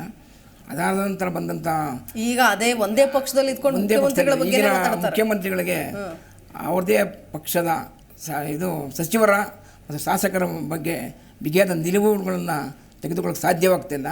ಮತ್ತು ಬೇಕಾಬಿಟ್ಟಿ ಆದಂಥ ಹೇಳಿಕೆಗಳನ್ನು ಕೊಡೋದಕ್ಕೆ, ನಿಯಂತ್ರಿಸೋದಕ್ಕೆ ಸಾಧ್ಯವಾಗ್ತಿಲ್ಲ. ಇದು ಭಾಳ ದೊಡ್ಡ ದುಷ್ಪರಿಣಾಮ ಬೀರ್ತಾ ಇದೆ. Okay sir, okay. ರಾಘವೇಂದ್ರ ಅವ್ರು ಕ್ವಿಕ್ ಆಗಿ ಒಂದು 10 ಸೆಕೆಂಡಲ್ಲಿ ಏನಾದ್ರು ಹೇಳ್ತೀರಾ? ಓಕೆ, ಧನ್ಯವಾದ ಜಯಸಿಂಹ ಸರ್, ಮಂಜುನಾಥ್ ಗೌಡ ಸರ್, ಇಬ್ರಿಗೂ ಧನ್ಯವಾದ. ರಾಘವೇಂದ್ರ ಅವ್ರು ನಿಮಗೂ ಕೂಡ ಧನ್ಯವಾದ. ಎಸ್ ವೀಕ್ಷಕರೇ, ಇನ್ನೇನು ಚುನಾವಣೆ ಸಮೀಪಿಸ್ತಾ ಇದೆ, ಈ ಸಂದರ್ಭದಲ್ಲಿ ಬಾಯಿಗೆ ಬಂದಂಗೆ ಹೇಳಿಕೆಯನ್ನು ಕೊಡ್ತಾ ಇದ್ದಾರೆ. ಕೊಡುವಂತಹ ಹೇಳಿಕೆ ಕೊಡುವಂತಹ ನಾಯಕರನ್ನು ನೀವು ಬಹಿಷ್ಕರಿಸಿ.